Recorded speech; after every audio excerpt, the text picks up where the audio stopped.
Aussi, parce que je commence tout de suite de l'introduction de Janaki Saint-Pierre, qui a accepté ce soir de venir nous présenter une conférence exclusive en première.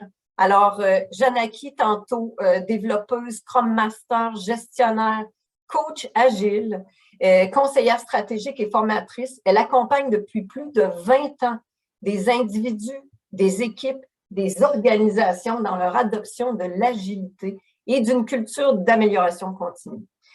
Sa formation, son expérience en enseignement l'ont également amené à raffiner ses techniques d'animation d'ateliers et on sait combien ce rôle est important quand on veut extraire de la valeur des ateliers avec des collaborateurs. Au fil de son expérience professionnelle, elle a développé un leadership et une capacité à faire émerger l'esprit d'équipe, favorisant l'effort collectif et la collaboration efficace.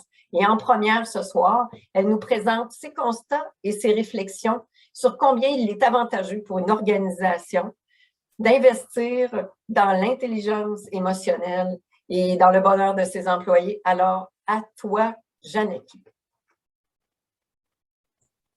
Bonjour tout le monde, c'est gênant cette histoire. Manon, je ne savais pas que tu allais faire ça. Ben oui, écoute, moi j'adore faire les introductions pour mettre en lumière, puis surtout pour souligner tout le travail que nos conférenciers mettent à livrer un contenu comme tu vas le faire tout de suite.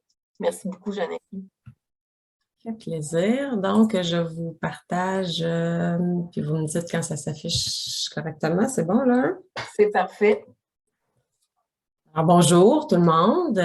Merci d'être là. Hein. Merci aussi de la belle invitation de l'IBA. Moi, c'est Marie-Laure qui m'a contactée il y a un bon bout de temps déjà. Elle m'a demandé de venir vous parler d'intelligence émotionnelle. Puis je dois vous dire que j'ai vraiment été surprise, premièrement, qu'on pense à moi pour ce sujet-là. C'est vrai que je l'ai déjà abordé dans d'autres conférences dans le passé, mais quand même, une petite surprise. Puis aussi, je dois vous l'avouer, un peu gênée aussi, parce que j'ai quand même mon côté rationnel là, qui avait peur d'être un peu trop ésotérique. Alors, c'est pour ça, dans le fond, que j'ai ajouté la deuxième partie au titre, l'intelligence émotionnelle, levier de la performance organisationnelle. Mais je suis là d'abord et avant tout, moi, pour vous parler ce soir d'intelligence émotionnelle, parce que oui, même si je suis pas mal rationnelle, moi, là, je suis mathématicienne de formation, j'ai été programmeuse pendant plusieurs années, je travaille dans des organisations en TI, là, fait que mon côté rationnel est pas mal stimulé, mais j'ai aussi un côté plus proche des émotions, de l'intuition, puis bon, ben, il faut bien que je l'assume, ce côté-là. Il faut s'assumer dans la vie. Donc, l'intelligence émotionnelle, on va en parler plus en détail là, dans les prochaines minutes, mais disons d'abord, pour partir de la même page, là, que c'est en fait la capacité de faire le pont entre notre pensée rationnelle et nos émotions, ou de façon plus imagée, comme vous le voyez à l'écran, là, entre notre cerveau et notre cœur. Mais là, mon côté rationnel insiste pour qu'on parle un peu de performance. Alors, on va aussi explorer ce qu'on a à gagner à développer davantage notre intelligence émotionnelle, là, puis des bénéfices qu'elle pourrait nous apporter, cette intelligence émotionnelle-là, non seulement individuellement, personnellement, mais aussi collectivement dans nos interactions, dans nos équipes, puis plus largement dans nos organisations. Puis moi, je travaille aujourd'hui comme coach agile, comme le disait Manon, dans des organisations souvent en transformation organisationnelle, puis qui cherchent justement à travers ça à améliorer leur performance, hein, à faire plus avec moins, comme ils disent. Puis je pense que le développement de l'intelligence émotionnelle pourrait vraiment être la clé pour atteindre cette fameuse performance-là tant désirée. Mais bien sûr, il n'y a pas qu'un seul facteur qui influence la performance. Il y a des facteurs qui relèvent plus de l'intelligence rationnelle, donc qui sont plus liés à notre QI, puis d'autres qui relèvent plus de l'émotionnel, donc liés au QE. Alors, développer notre intelligence émotionnelle ou augmenter notre QE, dans le fond, c'est sûrement pas l'unique clé, la seule clé pour améliorer notre performance, mais je pense que c'est un levier. En tout cas, c'est ce que je vois, moi, dans mes mandats de transformation, dans les organisations que je visite. C'est un levier qui est encore sous-estimé, puis certainement pas assez mis de l'avant dans nos organisations, pas assez exploité. Mais bon, il y a quand même des domaines, comme par exemple le domaine des sports, de la vente aussi, puis au niveau des dirigeants d'entreprise, où c'est reconnu qu'il y a différents aspects de l'intelligence émotionnelle là, qui sont importants pour assurer des meilleures performances. C'est dans le domaine des sports, par exemple, là, on a des athlètes aujourd'hui de haut niveau là, qui sont bien accompagnés hein, pour apprendre à gérer leurs émotions, le stress, la pression aussi au moment de performer. Puis, le meilleur exemple, c'est probablement Joanie Rochette là, aux Olympiques de Vancouver en 2010, qui avait perdu sa mère quelques jours avant la compétition. Je ne sais pas si vous vous souvenez, mais c'est à travers son intelligence émotionnelle ou grâce à son intelligence émotionnelle, sans doute, que ça lui a permis de contrôler ses émotions puis de rester focus sur sa compétition, là, malgré là, que c'était probablement très intense, là, son niveau d'émotivité à ce moment-là. Mais de mettre de côté cette émotion-là pour le moment de la compétition, ben, ça lui a permis de bien performer. D'ailleurs, elle a gagné une médaille, hein, si vous vous souvenez bien. L'autre exemple, c'est dans le domaine de la vente. Les vendeurs sont formés sur des techniques de vente là, pour mieux connecter avec leurs clients puis bien comprendre leurs besoins hein, à travers la discussion. Puis il y a des techniques d'écoute aussi à travers ça pour arriver à bien établir un lien de confiance puis conclure là, la vente à la satisfaction du client. Donc, ces techniques-là relèvent aussi, en fait, de l'intelligence émotionnelle. C'est aussi reconnu que pour les dirigeants d'entreprise, en fait, et souvent les entrepreneurs ou les dirigeants de grandes entreprises, que l'intelligence émotionnelle est importante, en particulier pour la prise de décision stratégique. Hein, les dirigeants parlent souvent du gut feeling qu'ils vont suivre pour ce genre de décision-là. Ça implique ça d'être à l'écoute puis conscient de son ressenti émotionnel. Hein, le gut feeling, c'est un ressenti, ça, qui va donc permettre aux dirigeants de prendre de meilleures décisions en étant conscients de ce ressenti-là. Puis ces décisions-là auront, on pense, là, un impact positif sur la performance de leur entreprise, en fait. On pense. C'est bien connu maintenant dans ce domaine-là. Puis bon, c'est ces domaines-là où on met de l'avant de façon comme officielle, sans gêne, hein, contrairement à moi, l'intelligence émotionnelle, puis l'importance de l'intelligence émotionnelle sur la performance. Et je me suis dit, est-ce qu'on ne pourrait pas s'en inspirer dans nos organisations aussi, qui sont en transformation? Puis il y en a des grandes organisations qui le font, en fait, qui misent sur l'intelligence émotionnelle là, pour gagner en performance. Puis j'ai fouillé, moi, j'ai cherché j'ai trouvé quelques exemples intéressants, puis je vous les partage ici. Premièrement, il y a PepsiCo qui ont fait une étude qui montre que les cadres avec un niveau élevé d'intelligence émotionnelle ont dépassé leur cible annuelle de 15 à 20 contrairement aux autres cadres.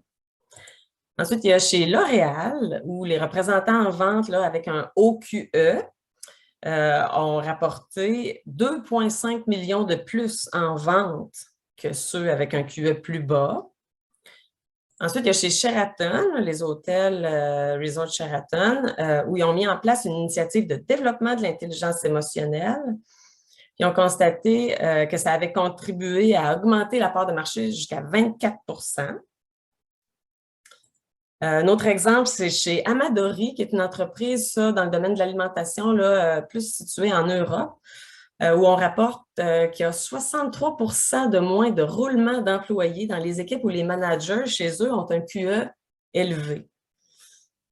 Et bon, le dernier exemple là, que j'ai trouvé, que je vous ramène ici, c'est finalement chez Motorola, où ils ont constaté une augmentation marquée de la productivité chez 93 des employés après l'adoption de différents programmes en intelligence émotionnelle là, pour aider avec la gestion du stress. Bon, beaucoup d'exemples, mais dans le fond, ces exemples-là nous montrent quoi? À part peut-être que mon titre de conférence n'était peut-être pas si fou que ça, mais c'est que d'investir dans le développement de l'intelligence émotionnelle dans nos organisations, bien, ça pourrait effectivement nous rapporter gros en termes de performance. Mais qu'est-ce que ça implique en fait? Le développement de l'intelligence émotionnelle, bien, pour moi, ça implique de voir l'intelligence émotionnelle du point de vue des compétences. Puis c'est justement ce que le modèle de l'intelligence émotionnelle de Daniel Goleman propose. Daniel Goleman, je ne sais pas si vous le connaissez, mais c'est un docteur en psychologie de l'Université d'Harvard, puis il a été journaliste au New York Times. Il a fait plusieurs études sur l'intelligence émotionnelle, puis il a surtout beaucoup contribué à faire connaître ce concept-là avec l'apparition, entre autres, de son livre, L'intelligence émotionnelle, sa brique. Là, je ne sais pas si vous avez déjà lu ce livre. Oui, Héloïse, c'est super fine. Je te vois à l'écran, c'est super le fun. Donc, ça a apparu ça en 1995, puis ça a été traduit en 40 langues, donc lu partout à travers le monde. Donc, il a vraiment démocratisé ce concept-là d'intelligence émotionnelle. Puis, selon donc son modèle, il y a 4 grandes compétences émotionnelles. Premièrement, la conscience de soi, ensuite la gestion de soi, la conscience sociale et finalement la gestion des relations. J'ai dit la conscience sociale, mais on peut dire la conscience des autres. Là, vous comprenez là, que c'est équivalent. Puis ces compétences-là se déclinent, dans le fond, en différents axes. À l'horizontale, on a l'axe de la reconnaissance, de la conscience, avec la conscience de soi, la conscience des autres. Puis, en dessous, on a l'axe de la régulation, qui est plus là, au niveau du contrôle, de la maîtrise, là, avec la gestion de soi, la gestion des relations. Puis, bien, à la verticale, on a l'axe personnel, puis on a l'axe social. Maintenant, on va regarder ensemble chacune de ces grandes compétences-là. Puis ensuite, plus tard dans la présentation, on va voir comment on peut les développer, ces compétences-là. Donc, premièrement, la conscience de soi. Ça, c'est la capacité, dans le fond, à identifier puis à comprendre ses propres émotions, puis à reconnaître aussi leur influence sur comment on agit, puis les décisions qu'on prend. Donc, c'est donc en fait faire passer nos émotions de notre cerveau limbique à notre néocortex, donc à la partie plus évoluée du cerveau. Le cerveau limbique étant la partie du cerveau plus pour réserver à l'émotionnel. Donc, ça nous permet, en faisant passer ça au néocortex, notre ressenti, ça permet de rationaliser les émotions dans le fond. Puis les personnes qui ont cette compétence-là vont être des personnes à l'écoute de leurs émotions. On dit, quelqu'un qui est proche de ses émotions, ben, c'est probablement que ça fait partie de cette compétence-là. Ça veut aussi dire comprendre les effets de ses émotions sur son physique, sur son physiologique. Les personnes qui ont cette compétence-là vont aussi bien se connaître leurs forces, connaître leurs limites, puis avoir confiance, donc, par cette connaissance-là d'eux-mêmes, confiance en leurs ressources personnelles. Puis, vont aussi souvent être portés à chercher constamment à progresser personnellement. Donc, ça, c'est la conscience de soi. Maintenant, la gestion de soi. Là, on est dans l'axe régulation personnelle. Donc ça, la gestion de soi, c'est comme notre dialogue interne, quand on se parle à soi-même. Puis les personnes qui font une bonne gestion d'elles-mêmes sont des personnes qui vont paraître imperturbables, là, avec un vraiment bon équilibre émotionnel. Elles vont s'adapter bien aussi aux différentes situations qui vont leur arriver, puis rester à travers ça en orientation réussite, donc en mode solution. On les connaît, les personnes qui sont en mode solution autour de nous, c'est des personnes qui ont cette compétence-là de gestion de soi. Ça va se traduire, ça, par un bon contrôle de leurs émotions. Ces personnes-là vont bien contrôler donc, leurs émotions, leurs impulsions. Encore plus que juste contrôler leurs émotions, bien contrôler leurs impulsions. Des personnes aussi qui vont faire preuve d'intégrité, d'honnêteté, qui vont être donc des personnes authentiques. Aussi des personnes qui vont accueillir donc favorablement le changement, avec cette capacité-là de s'adapter au changement. Des personnes qui vont viser l'excellence, qui vont s'établir des hauts standards là, pour elles-mêmes. Un petit peu exigeante envers elle-même, des fois qu'on peut dire, là, tout en trouvant un équilibre là-dedans, bien sûr. Mais ça va être des personnes qui vont aussi être des personnes persévérantes, qui vont donc persister dans la poursuite de leurs objectifs, malgré qu'elles vont sans doute rencontrer certains obstacles, certains revers, des difficultés. Et donc, des personnes persévérantes, puis qui vont aussi avoir tendance à prendre des initiatives, qui ont comme une volonté d'agir, hein, de prendre l'initiative. Donc, ça, c'est la gestion de soi. Maintenant, on a la conscience des autres. Ça, c'est la capacité qu'une personne a à décoder les signaux sociaux, que ce soit des signaux verbaux ou non verbaux, donc, mais puis à bien comprendre les émotions des autres. Ça, c'est une compétence donc sociale qui demande à l'individu de se tourner vers les autres. C'est une compétence qui utilise donc les circuits neuronaux dans notre cerveau social. Hein, parce que, je ne sais pas si vous connaissez le concept des neurones miroirs. C'est des neurones, ça, dans notre cerveau qui réagissent en réflexion à ce que vit quelqu'un d'autre. Dans le fond, ça a été découvert, ça, par des neuroscientifiques, là, en faisant des études sur le cerveau, entre autres, des singes, là. Dans le fond, ils essayaient d'identifier une neurone en particulier qui était responsable du mouvement du bras là, par différentes techniques là, pour détecter l'activité de la neurone. Puis, à un moment donné, la neurone s'activait. Ça se passait en Italie l'été, quand même, important dans l'anecdote. Alors, malgré que le singe ne bougeait pas son bras, ils ont constaté que la neurone s'activait tout de même. Alors, on cherchait à comprendre, puis on finit par allumer qu'il y avait un technicien dans le laboratoire qui est allé chercher une glace. Hein? On est en Italie, on va chercher une glace gelato italienne, revient au laboratoire, poursuit l'observation du singe. Puis, ben, peut-être que le singe avait envie d'une gelato lui aussi, parce que à chaque fois que le technicien levait son bras pour amener sa glace à sa bouche, mais la neurone du mouvement du bras s'activait dans le cerveau du singe, donc même si lui-même ne bougeait pas son bras. Fait que c'est ça, les neurones miroirs. C'est quand on crée une connexion avec quelqu'un, bien, nos neurones s'activent, même si ce n'est pas nous qui faisons le mouvement ou qui vivons donc la stimulation. Tout ça parce que, dans le fond, l'humain est une espèce fondamentalement sociale. Notre cerveau est fait en fonction de ça, de ces interactions sociales-là. Parce que, tu sais, dès la naissance, notre survie dépend de nos liens avec les autres. Fait que notre cerveau est vraiment construit pour ça. Bon, donc, je reviens à la compétence de conscience des autres. Donc, cette compétence-là, les personnes qui l'ont intégrée sont des personnes qui vont être à l'écoute des autres, qui vont s'intéresser aussi aux préoccupations des autres, au vécu des autres, aux expériences des autres. Des personnes qui vont faire preuve d'empathie aussi, puis qui vont posséder un sens du service, qui vont avoir envie d'aider les autres. Puis qui vont chercher aussi à tirer parti de la diversité, qui vont aller s'entourer de personnes qui pensent différemment, qui ont des vécus différents, des expertises différentes. Donc, pour tirer parti de cette diversité-là. C'est des personnes aussi qui ont la conscience des autres, qui vont avoir une compréhension du système dans lequel elles sont, donc du système un peu relationnel aussi. Ça va leur permettre donc d'avoir une bonne compréhension systémique de leur organisation, si on parle plus du niveau du milieu de travail, mais tu sais, des interactions dans leur groupe d'amis ou dans leur vie en dehors du travail aussi, ça va s'appliquer aussi.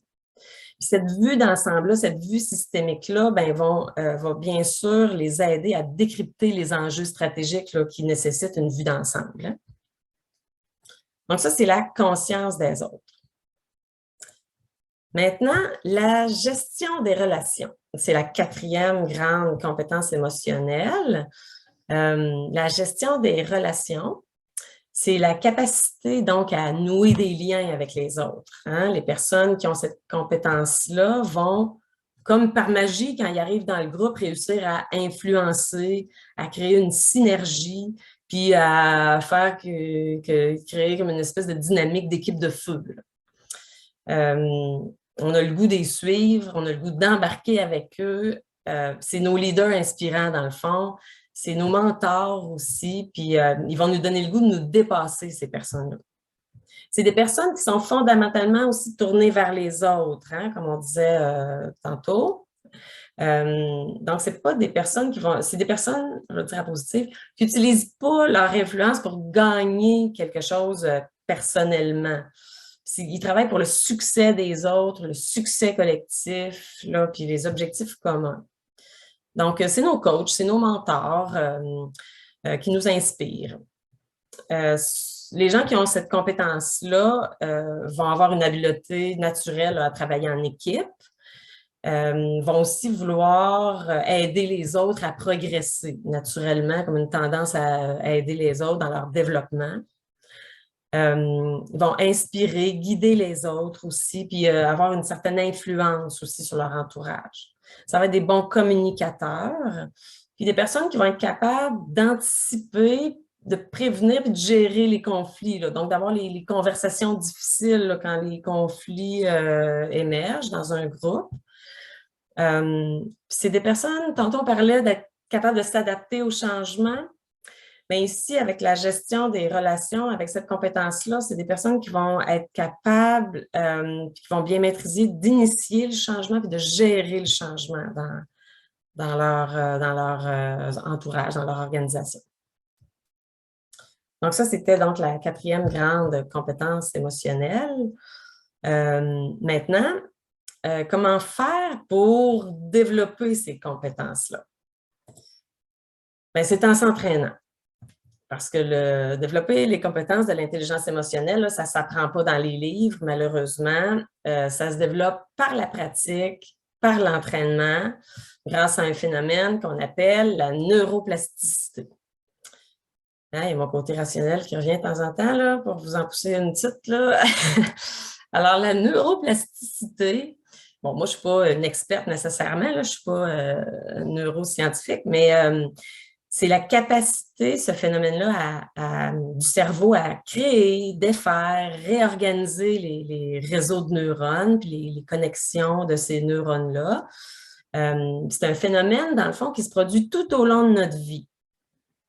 Donc, contrairement au reste du corps, le cerveau, lui, il n'arrêtera pas de se développer après la puberté.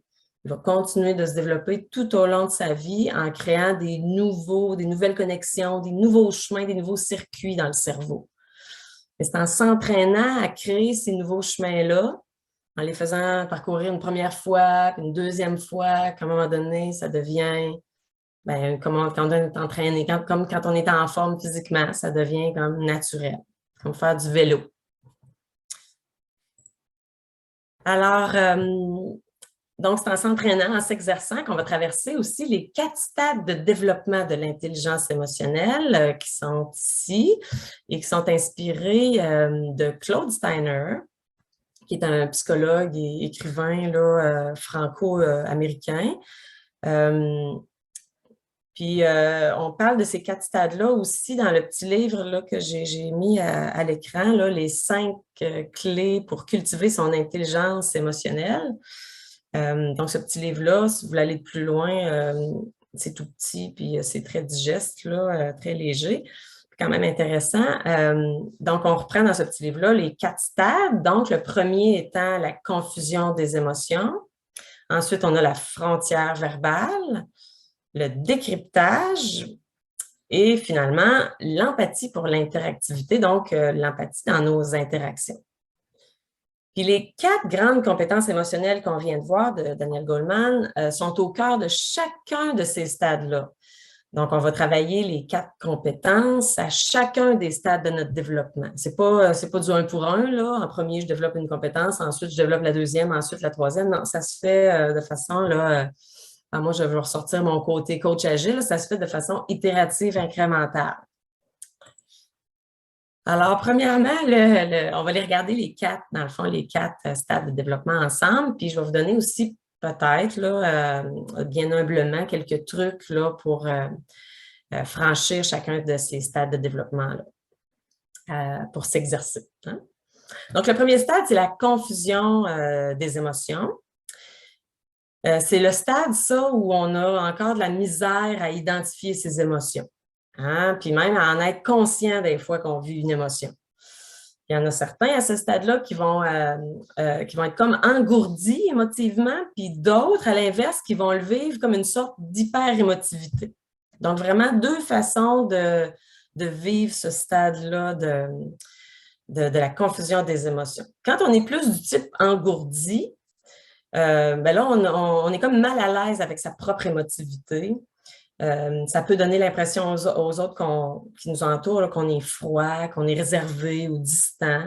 On a de la misère à verbaliser ses émotions. Puis ça nous rend souvent maladroits quand les discussions s'en vont sur le terrain affectif, par exemple, dans nos interactions.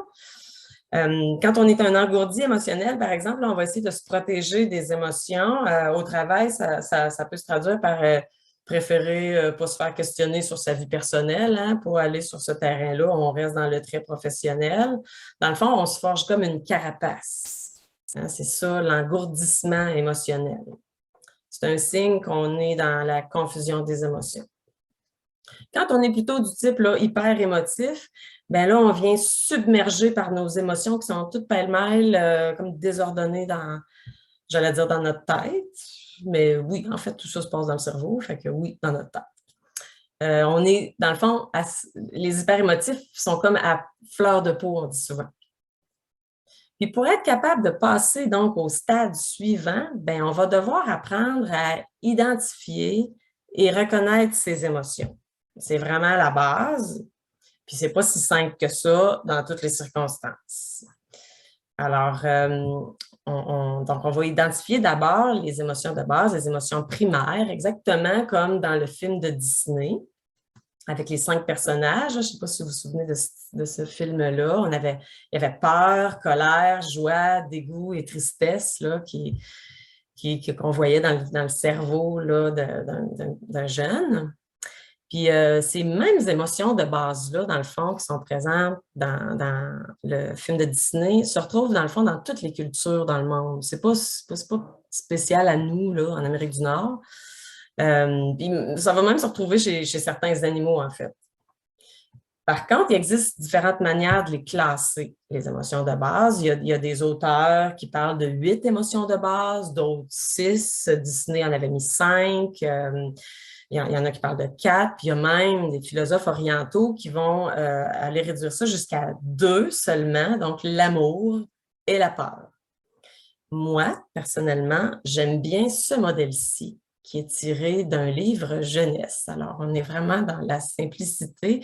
Ça s'appelle le Journal de mes émotions. J'ai découvert ça pour travailler ça avec mon jeune, mon fils. Et fait que si vous avez un enfant à la maison puis vous voulez explorer ça avec lui, c'est vraiment génial, ce petit bouquin. Donc, dans ce modèle-là, proposé dans ce livre-là, il y a donc 4 émotions de base, la joie, la tristesse, la colère et la peur, auxquelles on ajoute une 5e, qui est la sérénité. La sérénité est comme à mi-chemin ici des 4 émotions de base. La sérénité, ça, en fait, c'est comme une paix, une tranquillité qu'on ressent, puis qui est vraiment moins intense. Hein? C'est plus paisible, subtil que les autres émotions. On est comme dans un état de calme, d'équilibre, de bien-être intérieur. Hein? Puis c'est une émotion qui nous aide à stabiliser notre esprit puis les autres émotions qu'on peut vivre. Ça réduit l'intensité, dans le fond, de ce qu'on ressent, puis l'agitation qui en découle. C'est pour ça qu'on dit, dans le fond, que la sérénité remplit une fonction de régulateur émotionnel. Donc, la sérénité, c'est là qu'on va essayer de se ramener avec notre compétence de gestion de soi. C'est dans cet état-là qu'on va essayer de se ramener. Puis les personnes qui maîtrisent bien la gestion de soi, qui ont cette compétence-là, puis qu'on dit qu'ils ont un bon équilibre émotionnel, ben ça veut dire qu'ils sont capables de se ramener à l'état de sérénité là, plus facilement. Bon, ça demeure un défi, hein, se ramener à la sérénité, là, ça demeure un défi au quotidien, mais c'est ça, c'est en s'entraînant. On va parcourir les 4 autres quand même, juste pour voir comment les reconnaître. On a la colère qui, elle, va être ressentie comme une explosion intérieure, hein, qui va chercher à s'extérioriser, à se décharger. Hein, on ne peut pas garder ça longtemps en dedans de la colère, il faut que ça sorte. Puis ça va se ressentir comme de la frustration, de l'impatience, de l'énervement. On va se sentir critique, sceptique. Ça, c'est des signes de colère. À l'opposé, donc, du spectre, on a la peur.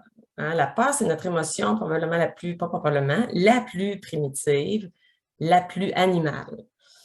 C'est l'émotion qui est la plus partagée dans notre société. On dit souvent qu'on se fait mener par nos peurs. C'est un peu ça ici qu'on dit dans le fond. La peur, elle va généralement nous donner une impression de recroquevillement vers l'intérieur. Elle va nous figer souvent. Elle va provoquer en nous une réponse inhibitrice. Dans le fond, elle va nous rendre réfractaires à agir, à l'action. On peut la ressentir comme de l'anxiété, du stress. C'est là qu'on va faire de l'insomnie. On va avoir des doutes, des appréhensions, on va manquer de confiance, on va se sentir susceptible, on va avoir honte, on peut se sentir aussi timide. Là, la timidité, ça fait partie d'une sorte de peur. On va être inquiet, on va avoir de la méfiance. Bref, ça, c'est des signes là, de peur, des nuances de la peur. En bas, on a la tristesse, qui est une émotion qui n'a pas non plus tendance à s'extérioriser. La tristesse, elle va nous inviter à nous replier sur nous-mêmes souvent. Elle va nous donner un sentiment aussi de vulnérabilité. On va avoir l'impression qu'il nous manque quelque chose ou quelqu'un. On va se sentir seul, incompris, isolé. On va être désespéré, hein, le désespoir, c'est un peu c'est de la tristesse dans le fond, la mélancolie, la nostalgie. Puis la tristesse, quand on est dans cette émotion-là, c'est grave. Là. On le ressent comme c'est grave. On est dans un état de gravité. Il n'y a pas vraiment d'humour possible. On n'a pas envie de faire des blagues puis de rigoler.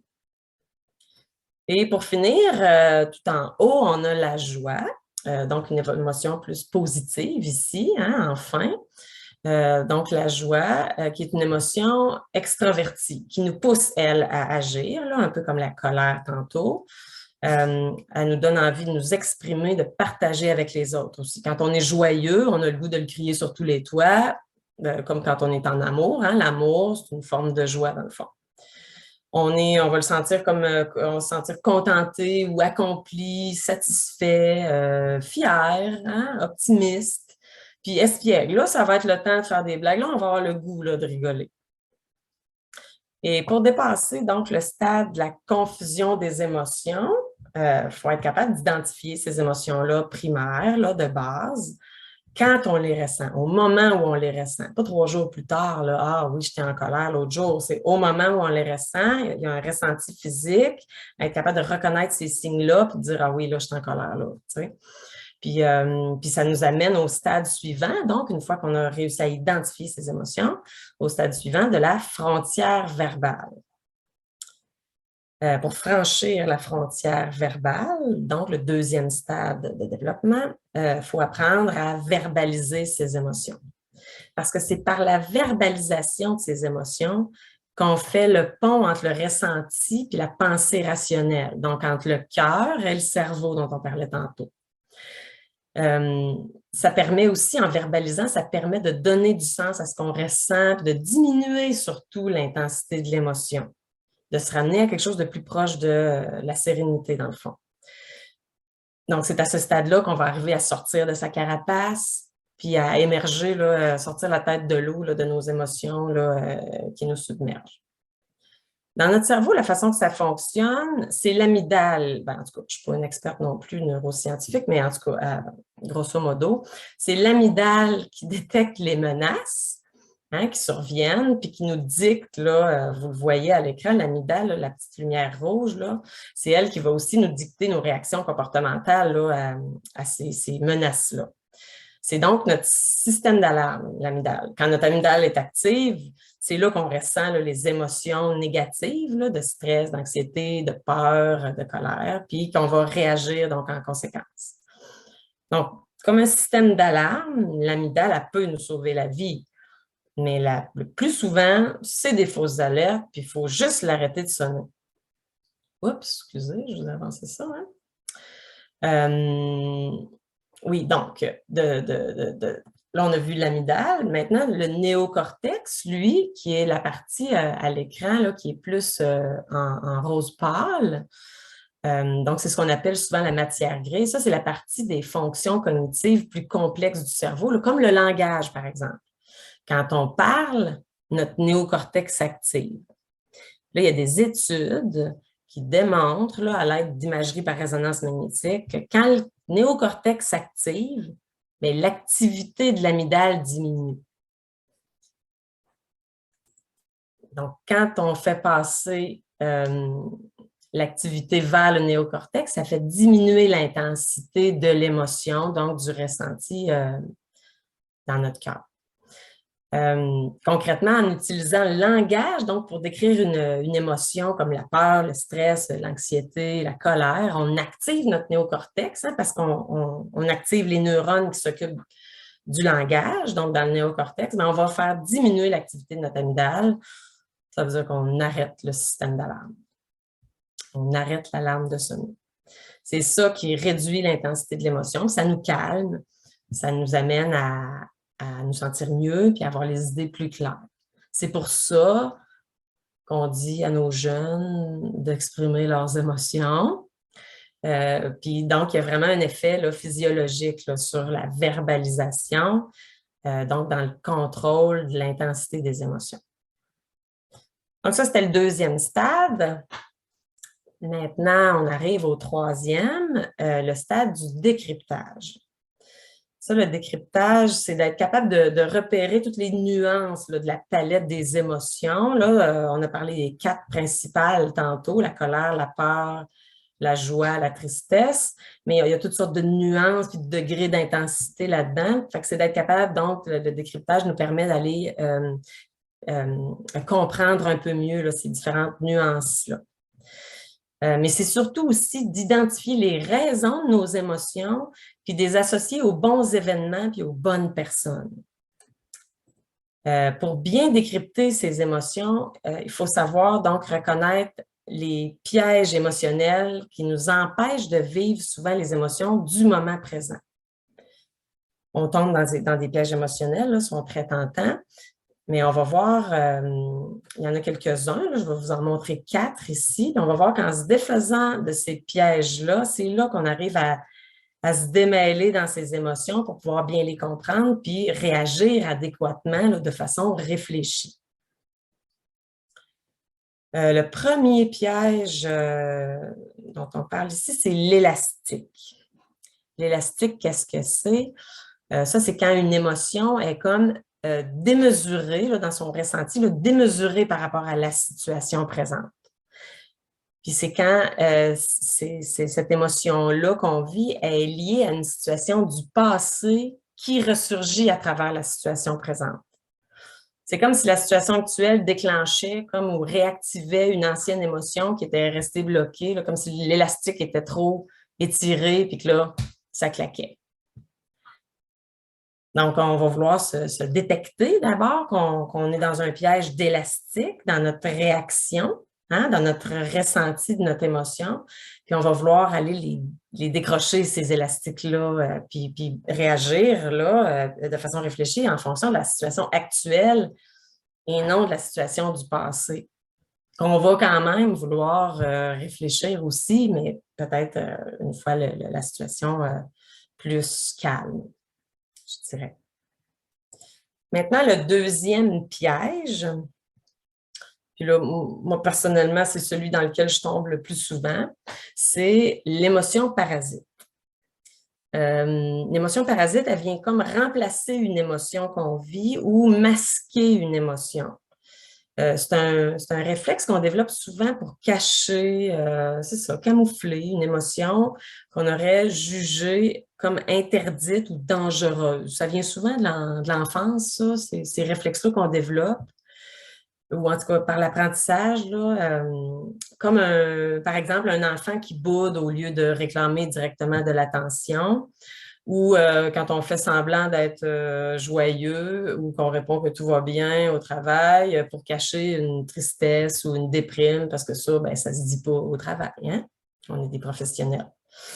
Fait que ça, l'émotion parasite, Mais ça se fait de façon inconsciente d'abord, mais elle va nous faire agir de façon incohérente par rapport à l'émotion authentique qu'on ressent, hein, qu'on vit. Donc, ça va amener souvent de la confusion dans nos relations, dans nos interactions, parce que l'émotion que les autres vont percevoir par nos réactions, puis donc leur réponse à cette émotion-là, mais ce ne sera pas approprié à ce qu'on vit vraiment. Puis bien, c'est là que les tensions vont apparaître dans nos relations, dans nos interactions. Donc ça, c'est l'émotion parasite. Il faut apprendre aussi à détecter qu'on est dans ce piège-là, puis à identifier là, la vraie émotion, puis essayer de la vivre, là, celle-là du moment présent et non une qui vient camoufler.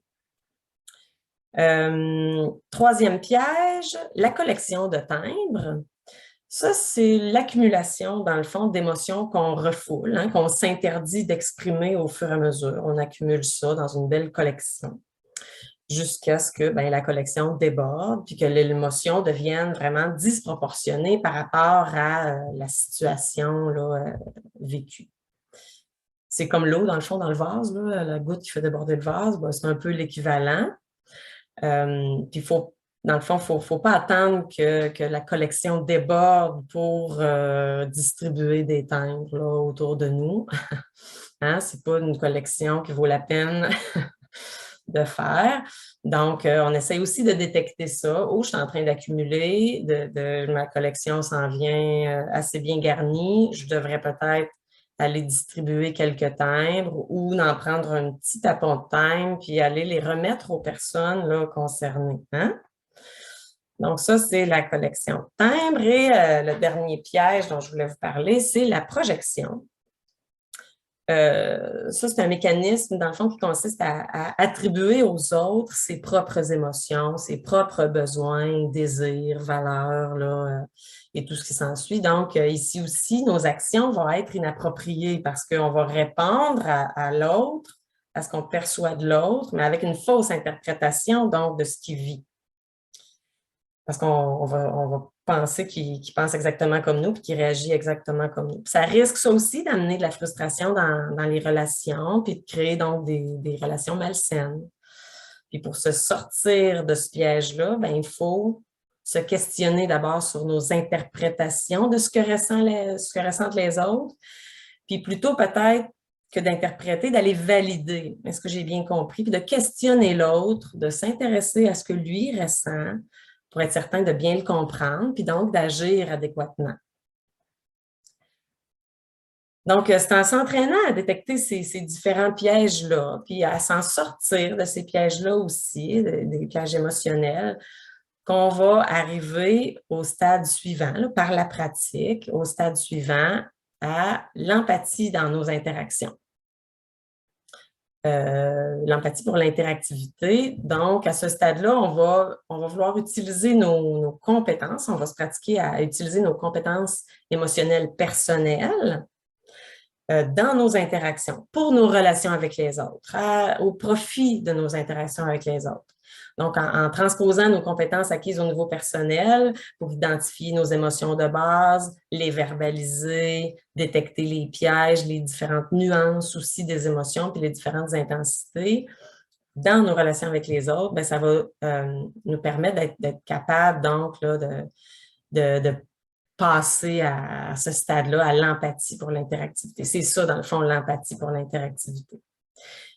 C'est donc en appliquant l'empathie dans nos interactions qu'on va, à ce stade-là, arriver à créer et entretenir des relations saines, à prévenir, gérer des conflits, influencer les autres aussi, puis avoir un leadership inspirant.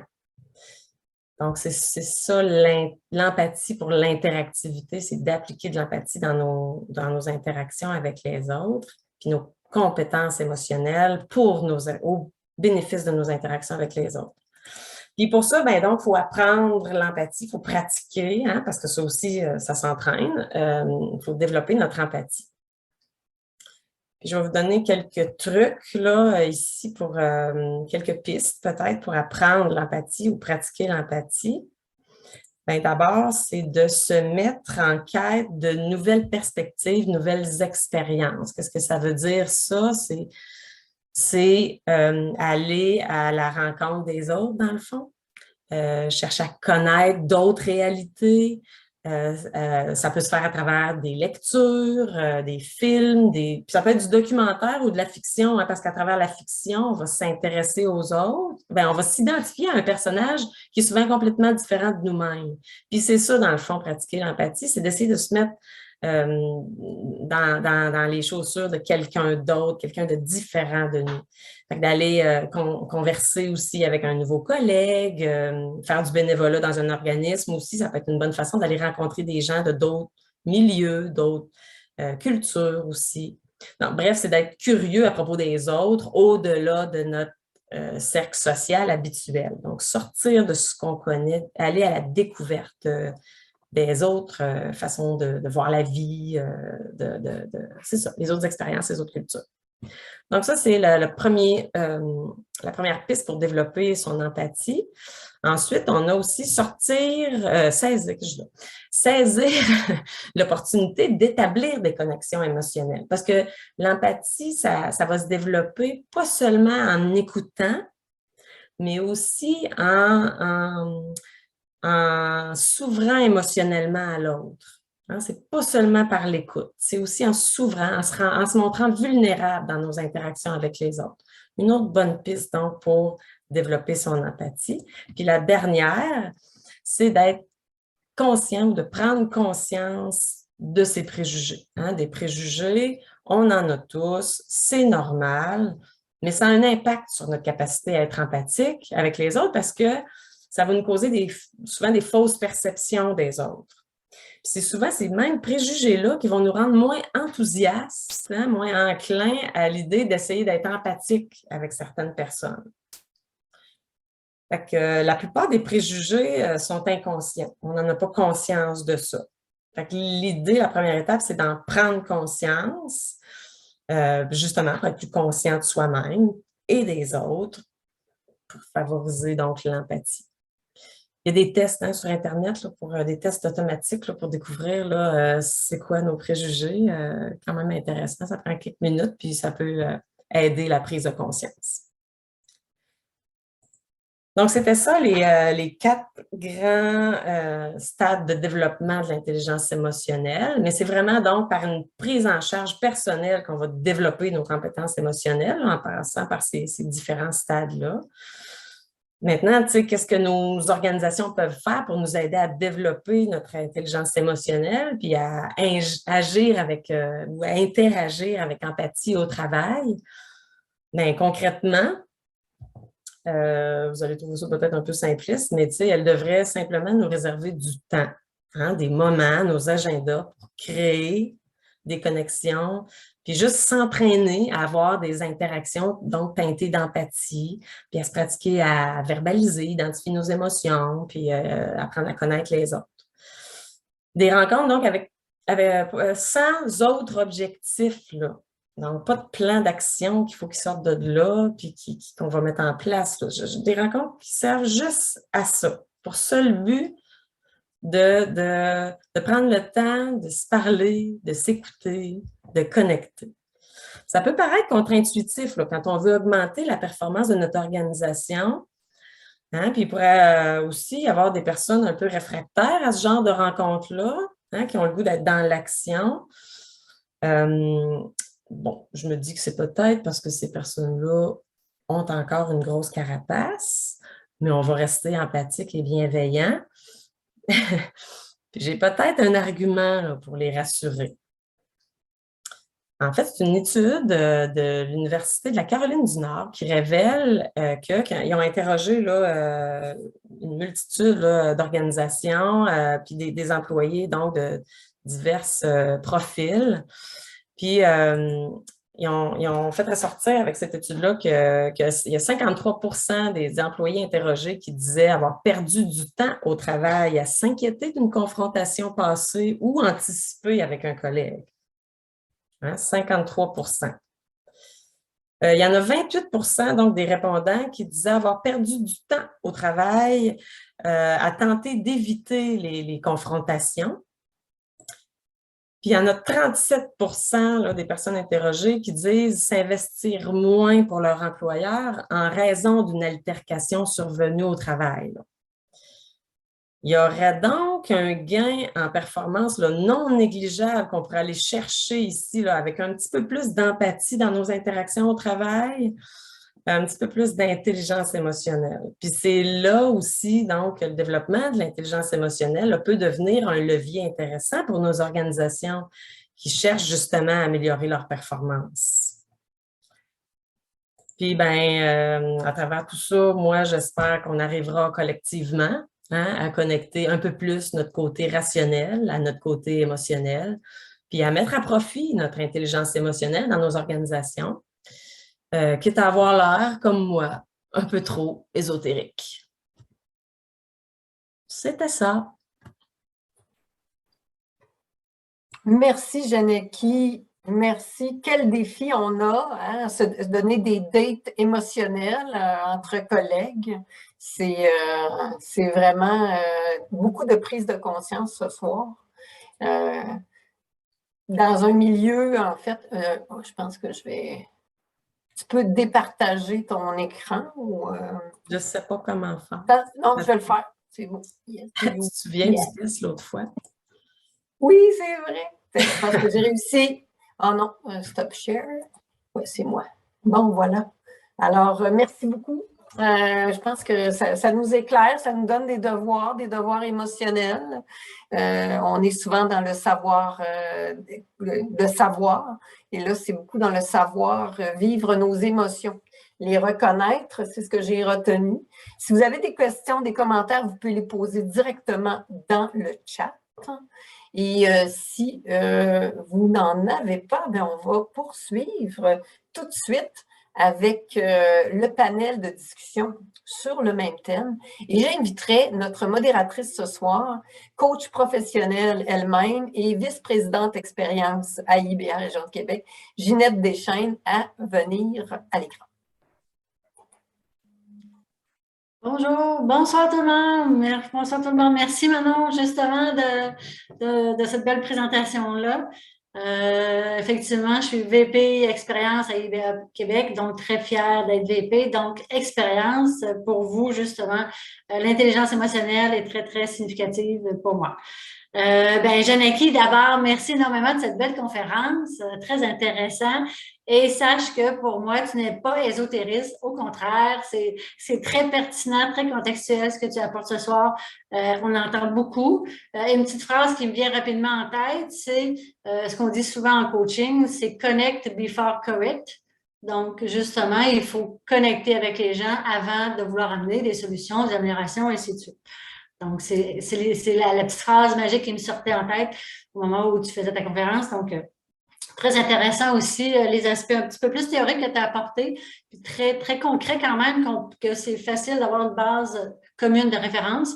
Donc, très intéressant pour pouvoir continuer avec le panel sur l'aspect un petit peu plus pratico-pratique de chacun, comment chacun l'a développé, comment chacun l'a vécu. Donc, merci pour cette belle présentation-là. Puis merci énormément pour tous les participants ce soir. Donc, je vois qu'il y a quand même beaucoup de participants ce soir. Bonsoir, David, Alexandre. Donc, super donc, merci énormément à tous les participants qui sont là ce soir. Grâce à vous, justement, IBA est très actif, permet de pouvoir amener beaucoup de thématiques différentes qui sont très, très pertinentes pour la communauté d'analyse d'affaires ici au Québec. D'abord, j'aimerais juste, j'ai le privilège d'accueillir vraiment une belle brochette de panélistes ce soir, comme Manon mentionnait en entrée de jeu tout à l'heure. Ce que je vais faire, c'est que je vais faire une petite brève présentation de leur rôle. Par contre, comme on s'est entendu, je vais davantage laisser chacun des panélistes se présenter par la suite. Puis aussi de répondre à la première question laquelle on avait identifié ensemble. Donc, d'abord, Janaki Saint-Pierre, évidemment, comme Manon a mentionné tout à l'heure, coach agile CGI, avec beaucoup quand même d'expérience, Manon a fait quand même sa présentation tout à l'heure. Héloïse Rochefort aussi qui est avec nous ce soir, donc développement du leadership et gestion de projet à la CEPAC. Bienvenue aussi Héloïse. David Alexandre Paquette, coach stratégique relationnel, thérapeute, conférencier et expert en savoir-être de Industrious Geek. Bienvenue avec nous ce soir aussi. Ensuite, Kaola Anchi, analyste d'affaires chez CGI aussi. Donc, une belle brochette de panélistes. Comme vous allez voir, ce qui est intéressant, c'est que chacun a des rôles différents. Puis ça, j'aime bien ça parce que ça amène des diversités, des fois des postures différentes avec justement des commentaires, des suggestions différentes de chacun. Donc, très intéressant pour avoir davantage de richesse dans les conversations, dans les discussions, dans les échanges. J'aimerais d'abord bienvenue à toute cette belle brochette-là. Ensuite, dans le chat, juste question de déroulement, s'il y a des questions, comme on vient Manon vient de mentionner, pour le panel, ça va être la même chose.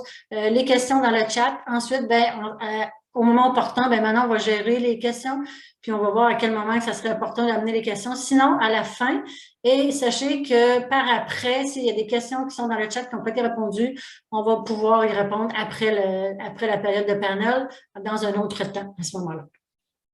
D'abord, j'aimerais juste, pour la thématique de ce soir, ce que vous savez, c'est que comme vous avez vu, c'est comment les soft skills vous aident dans votre profession. Et la première question, on va débuter en lien avec ça, ça va être comment avez-vous développé l'intelligence émotionnelle dans votre vie?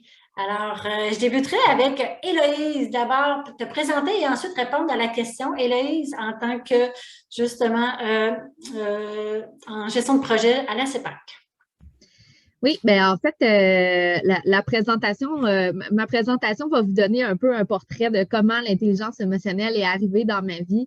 Parce qu'à la base, moi, j'ai étudié en biotechnologie. Donc, mon premier métier, puis c'est pas des blagues, premier métier, j'ai œuvré là, dans la recherche fondamentale. J'ai fait de la recherche clinique. Donc, je faisais de la peau pour les grands brûlés, je faisais de la recherche sur les cellules souches, j'ai participé aux premiers essais cliniques pour les greffes de cornée. Donc, j'étais dans l'humain là, déjà à ce moment-là, mais au niveau cellulaire. C'est entre autres à ce moment-là que j'ai déjà eu certaines introductions à des concepts qu'on parle encore aujourd'hui, qu'on discute de plus en plus. On parlait de neuroplasticité tout à l'heure avec Janaki. J'ai aussi appris un concept à l'université qui était tout à fait nouveau. Ça faisait même pas une dizaine d'années que ça existait, qui s'appelle l'épigénétique, l'influence de l'environnement sur l'expression de nos gènes. Donc, comment notre environnement influence la personne qu'on est. Déjà, à ce moment-là, ma curiosité s'est développée un peu, mais vous voyez, je suis une personne quelque peu expressive. Donc, évidemment, passer mes journées dans un laboratoire, c'était pas suffisant pour moi. C'est à ce moment-là que j'ai découvert tout un autre pan des possibilités qui s'offraient à moi et je suis devenue enseignante de yoga et de méditation à temps plein. Et oui, un 180, pourquoi pas? Puis à ce moment-là, j'ai vraiment, évidemment, j'ai continué de nourrir mon côté aussi très terre à terre parce que la méditation et le yoga, il y a quand même tout un côté, justement, au niveau des recherches neurologiques qui s'effectuent. On pense, entre autres, on peut penser au moine bouddhiste Mathieu Ricard, qui a également doctorat là, en neurosciences. Donc, il y a beaucoup de recherches qui s'effectuent de ce côté-là. Mais tout le côté biomécanique, le côté du corps aussi. Donc, je retrouvais quand même des choses intéressantes. Donc là, je suis passée au niveau humain dans son ensemble. Là, évidemment, il me manquait encore un petit quelque chose. Là. Donc, troisième métier, je m'en vais compléter mon MBA à l'Université Laval. Je me clenche avec ça, un micro-programme en développement du leadership. Et là, je tombe en amour avec l'humain dans l'organisation. Puis pour moi, c'est vraiment le déclencheur où je peux mettre en application l'humain de la cellule jusqu'à son pouvoir en tant que collectivité. L'intelligence émotionnelle, pour moi, là, c'est arrivé dans ma vie parce que j'avais de la difficulté beaucoup à me positionner en tant qu'individu à travers tous ces changements-là. Puis, Janaki, t'en as parlé tantôt, j'étais super contente aussi. Dans le fond, moi, le changement, j'aime ça. Donc, oui, je vivais énormément d'émotions. J'ai eu des défis dans le passé, surtout quand j'étais plus jeune encore, avec mon impulsivité. Donc, j'étais très réactive face à mes émotions. Je les vivais d'une façon très forte. Donc, c'est arrivé dans ma vie là, un peu de deux façons, l'intelligence émotionnelle. Dans un premier temps, j'ai comme pas eu le choix d'apprendre à me gérer un petit peu parce que ça pouvait amener certains conflits dans mon entourage. Puis évidemment, ben, j'aimais pas être au centre des conflits, puis c'était pas mon intention non plus. Et dans un deuxième temps, ben, c'était beaucoup pour accepter la personne que je suis, c'est-à-dire changer de métier 3 fois à l'intérieur de 12 ans. Ben, on le voit de plus en plus. Puis les TI, c'est quand même un domaine qui est assez varié, donc qui offre cette possibilité-là d'arriver avec une multitude d'expériences. Mais juste pour le côté de l'acceptation que le changement, ça fait partie de moi, l'intelligence émotionnelle m'a beaucoup aidée.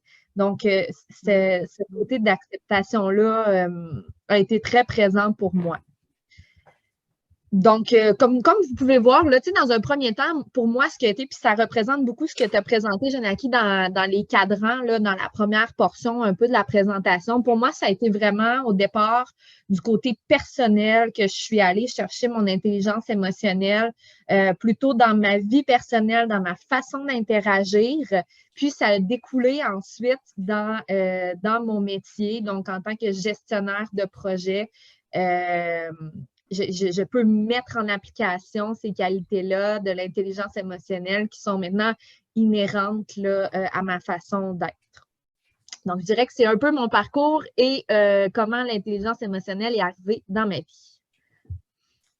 Super, Héloïse. Merci énormément. J'aime bien quand tu parles de la cellule à l'humain dans l'organisation. Je trouve ça vraiment une belle progression. Puis effectivement, l'humain, tu as fait le parcours complet de l'humain. Très intéressant. Merci, Héloïse, de ce beau partage.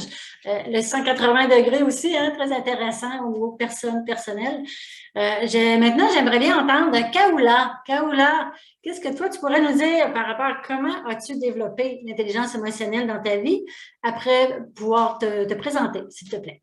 Ok, merci. Donc, je suis Kaoula Anchi, je suis analyste d'affaires, spécialisée dans tout ce qui est transformation numérique et organisationnelle au sein des organisations. En fait, je viens du monde de la finance, donc vraiment pour moi, la logique, c'est l'élément essentiel pour moi. Par la suite, au fil du temps, en fait, avec les projets que je menais, je réussis, oui, mais c'est pas comme je veux, disons. Et c'est là, j'ai découvert par hasard qu'il y a une notion de intelligence émotionnelle. Je savais pas que ça existe, ce genre d'intelligence, en fait, et je l'ai découvert par hasard. Et c'était pour moi la très grande découverte parce que j'ai découvert qu'on est capable de contrôler nos émotions, on est capable de gérer et de mobiliser donc ces émotions-là pour réussir professionnellement et socialement, en fait. Donc, et là, le processus pour moi, ça a commencé, c'est à travers cette découverte. Donc, ce que j'ai fait, comment j'ai développé cette intelligence, il y a des choses innées en moi. L'empathie, c'était pas quelque chose que je dois rechercher. Elle est là, donc je suis très empathique envers le monde, mais je suis hyper émotif aussi, comme a dit Janaki. Donc, je dois vraiment ajuster et vraiment arriver au juste milieu, disons. Donc, vraiment, il y avait deux choses qui m'ont aidée et je peux partager ça avec tout le monde. En fait, c'est la connaissance de soi, comme a dit Janaki. En fait, c'est que j'ai fait le test là de processus com. Donc là, j'ai découvert ces 4 couleurs, en fait, là où il y a je suis très jeune, j'aime vraiment la ville et voilà, je suis festive, disons. Après, je suis un peu dans le rouge parce que parfois je suis autoritaire, dans la prise de décision et tout. J'essaye de régler ça parce que je suis un peu brutale, disons. J'étais brutale. Je passe de vraiment l'empathique, la souriante à la dame qui prend des décisions et tout. Donc aussi l'organisation avec la casquette bleue. Donc vraiment, c'était pour moi cette découverte pour réguler tout ça. c'était très intéressant et voilà, j'encourage tout le monde à faire ce test-là, le process communication, pour une meilleure connaissance de soi, comme a dit Janaki, parce que c'est la clé de départ, en fait, pour gérer l'intelligence émotionnelle. Par la suite, il y a la deuxième chose, c'est l'intelligence, après la connaissance de soi, c'est comment utiliser ses émotions et comment utiliser ses compétences comportementales, disons, dans ma vie en tant qu'analyse d'affaires. Peut-être on va le voir par la suite avec, dans une autre question, mais en fait, je conseille les personnes aussi qui sont là à voir donc, les chapeaux de Bono. Donc, celle-là, ça t'apprend en fait pour chaque situation de t'adapter parce qu'au départ, lorsque j'étais jeune, pour moi, en fait, c'est pourquoi les gens ne me comprennent pas, pourquoi ils changent pas pour moi. Mais après, j'ai compris que je peux pas changer le monde, c'est moi qui dois changer, c'est moi qui dois s'adapter par rapport à chaque situation. Donc, c'était ça, il y avait beaucoup de questions pour assurer cette perfection que je cherche toujours dans mon travail. Donc, et là, je l'ai trouvé avec ces deux-là, c'est le process camp pour la connaissance de soi et les chapeaux de Bono, en fait, pour s'adapter pour chaque situation et gérer mieux mon travail. Voilà. Super, merci Kaola. Très intéressant aussi au niveau prise de conscience en fonction de son profil personnel, hein, directive dans différents contextes, ainsi de suite. Très, très important de savoir où est-ce qu'on se situe. Puis j'aime bien lorsque tu amènes la notion aussi, comme Janaki avait apporté tout à l'heure, la prise de conscience, c'est le point de départ. C'est vraiment le point de départ. De se connaître soi-même, ensuite vers les autres, la prise de conscience envers les autres aussi. Très intéressant. Merci, Carola. Puis merci des partages que tu as fait. Peut-être qu'on pourrait mettre dans le chat les liens ou peut-être ce que tu mentionnais, Carola, au niveau des tests ou ainsi de suite. Là, on pourrait le partager pour les participants ce soir. J'inviterai maintenant David Alexandre de nous discuter un petit peu par rapport à comment, je serais curieuse de savoir comment ça s'est développé l'intelligence émotionnelle dans ta vie à toi. D'abord, te présenter, s'il te plaît. Eh bien, merci beaucoup, Ginette. Alors, depuis la nuit des temps, l'humain, non, c'est une blague, je ne partirai pas de là, on va avancer un petit peu. Oui, de me présenter, bon, David Alexandre Paquette, qu'est-ce qui fait que je suis un passionné, un geek de l'intelligence émotionnelle et aussi du savoir-être ou des soft skills? Ben, de mon côté, le parcours, bon, génie logiciel, maîtrise en génie logiciel, donc j'ai entendu souvent, je suis ingénieur, je n'en ai pas d'émotion.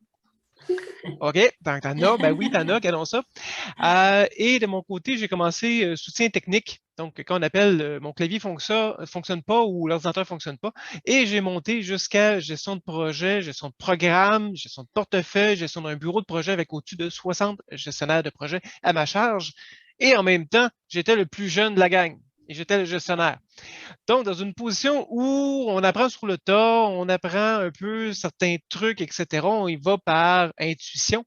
On se rend compte vite, rendu à certains postes ou à certaines situations, qu'il nous manque des atouts, qu'il nous manque des liens interpersonnels, parce que dans les corpus, surtout quand on parle des corpus d'ingénierie, il n'y a rien. C'est pas grand-chose. Ça n'existe pas. Il y a des faits. Et voilà. Donc, comment on le développe par la suite? Ben, ça arrive comme ça, des fois, on appelle ça un moment clé ou un moment de prise de conscience. Quand, dans mon bureau, en tant que responsable du PMO, il y a une première personne qui rentre, qui mentionne que son fils est atteint d'une maladie incurable et il doit y aller, puis c'est pas trop s'il lâche ses projets ou non. Un autre qui mentionne qu'il est dans l'instance de divorce puis qui ne file pas bien le matin. Et un autre qui me dit que son père est décédé. La journée vient de commencer, ça fait 1 heure. T'absorbes, puis à un moment donné, tu te rends compte que ton sac est pas mal plein et tu te dis, mais comment je vais réussir à passer à travers mes journées, tout en ayant de l'empathie, etc. Mais comment on fait pour justement avoir cette empathie-là et en même temps pouvoir s'aider en même temps et pouvoir aider les autres? Le sauveur, c'est bien, mais il faut s'aider aussi soi-même. Et c'est là-dessus, par la suite, que je suis allé faire une formation comme thérapeute, où je suis devenu thérapeute. Et j'ai tellement aimé ça que j'ai décidé, comme je disais, de devenir coach ICF. Donc, je suis coach PCC avec au-dessus de 500 heures de coaching données à des gestionnaires. Et oui, j'aime bien les gestionnaires de projet, cette bébête-là que j'affectionne. Il y a des analystes d'affaires, il y a aussi des gens au niveau plus technique aussi, qui, justement, doivent mobiliser et influencer leurs équipes. Par la suite, ça m'a amené à être être formateur conférencier depuis 5 ans avec au-dessus de 250 présentations sur justement le sujet du savoir-être au niveau de l'intelligence émotionnelle dans les projets, que ce soit des projets classiques, que ce soit des projets agiles, où c'est vraiment une pierre angulaire. Si tu n'as pas de communication, tu n'as pas d'intelligence émotionnelle dans un projet agile où les gens doivent collaborer ensemble, c'est un petit peu difficile et ça devient un méchant défi. Donc, coach agile aussi. Après la suite, ça m'a amené justement plein de débouchés à enseigner la gestion de projet à l'ETS avec un volet émotionnel et un volet humain, parce que, bon, au niveau du PMBOK, bon, les petits frères, moi j'appelle ça, on est des frères, là. Il y a le BABOK, il y a le PMBOK, etc., mais tu as le triangle de talent où le leadership est devenu important, on voit que c'est un incontournable, et ça commence à faire des petits dans les différentes professions. Et après ça, ben, ça m'a amené à faire 3 entreprises, Industrious Geek, qui est une boîte de coaching avec différents coachs, je ne suis pas seul là-dedans. Après ça, il y a Relationnel, où justement c'est le côté thérapeute, oui, il y a des fois, il y a des aspects où on doit sortir l'émotion. Le coaching, c'est bien pour passer à l'action, mais quelquefois, c'est bon de juste vivre ce qu'on a à vivre. Et ben, tout dernièrement, Industrious Game, faire des jeux vidéo. Voilà. Puis, en parallèle de ça, ben, si vous remarquez, il y a peut-être des petits Lego derrière moi. Ben, je suis facilitateur Lego Serious Play en plus pour justement utiliser l'intelligence émotionnelle à travers des blocs Lego. Oui, on fait jouer des gestionnaires et des équipes de projet avec des blocs Lego. Super le fun. Allez voir le site YouTube. Mon site YouTube, il y a plein d'affaires là-dessus.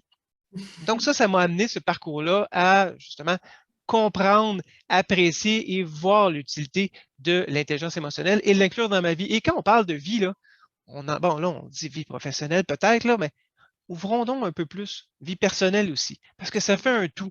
Notre vie professionnelle, c'est super intéressant, mais quand on arrive, et exemple, le petit n'a pas dormi, n'a pas fait ses nuits, on est cerné jusque-là, ou on s'est destiné avec notre blonde, notre chum, ou peu importe, puis on arrive déjà avec une journée dans le corps, ça affecte le projet, et vice-versa, ça va pas bien au niveau du projet, on vient à la maison, puis comment ça a été, chérie? Mais oui, on est grognon, puis on a de la difficulté à communiquer, ça fait une boucle. Donc, comment utiliser l'intelligence émotionnelle dans sa vie, c'est justement ça qui est intéressant. Et pour ceux qui se demandent, ben, c'est-tu inné? Non. Ça s'apprend-tu? Ouais. Voilà. Excellent, David, Alexandre. Merci, merci. Effectivement, est-ce que ta conclusion, justement, est-ce que c'est inné ou acquis? Beaucoup de gens se la posent, cette question-là, effectivement, parce qu'il y en a qui partent de loin des fois, plus loin que d'autres. C'est correct, mais ça s'apprend. Comme Janaki mentionnait, c'est possible de l'entraîner. Exactement. Juste faire part, ce que tu mentionnais au niveau des ingénieurs, l'aspect technique, moi j'ai vu une formation à un moment donné, puis effectivement, il y avait une image, je veux la partager aux gens parce qu'elle est très symbolique pour moi. C'est comme un vélo, la roue arrière qui permet d'avancer, c'est la relation, la roue avant qui permet d'aligner, c'est davantage l'aspect technique. Alors, si on est seulement sur la compétence technique, ben, la compétence relationnelle n'est pas là, ben, c'est difficile d'avancer. Des fois, c'est une autre un peu image qui peut être significative pour les gens. Puis quand même très intéressant par rapport à ce que tu disais, des fois, dans un monde davantage ingénieur, davantage technique, il ne faut pas oublier l'aspect humain, relationnel qui est très, très important. Là. Super. Merci beaucoup, David Alexandre. C'est excellent. Maintenant, j'aimerais entendre Janaki à ce niveau-là. Janaki, comment as-tu développé l'intelligence émotionnelle dans ta vie? Bien, je vais faire un lien avec ton vélo. J'aime beaucoup cette image-là. Dans le fond, moi, j'ai commencé ma carrière comme prof de maths au cégep. Puis, tu sais, dans le fond, c'était pas tant... J'ai été vite confrontée à... C'est pas tant la complexité des notions que j'avais à leur apprendre. Là, mes élèves qui les bloquaient, c'était leur peur des maths. Oui. Il y en a beaucoup qui ont peur des maths, qui pensent qu'ils ne sont pas bons. Fait que moi, vite, donc, dans ma carrière, j'avais déjà sûrement là, un peu de compétences émotionnelles d'acquises là, pour détecter ça, puis ben, vouloir agir là-dessus aussi comme enseignante. Donc, veux pas, là, j'ai travaillé cet aspect-là à ces débuts-là dans ma carrière. Puis après ça, quand j'ai fait mon virage en informatique, puis je me suis retrouvée dans une entreprise en développement logiciel qui travaillait, il n'y avait pas de travail d'équipe, il y avait des journées, là. J'arrivais au bureau, zéro interaction. Je repartais du bureau, je n'avais même pas dit bonjour à personne. C'était épouvantable. J'étais malheureuse. J'arrivais de l'enseignement où est-ce qu'on est tout le temps en interaction. Puis j'en ai parlé, puis dans le fond, je n'étais pas toute seule à vivre ça, ce manque de motivation-là que ça amenait, là, le manque d'interaction.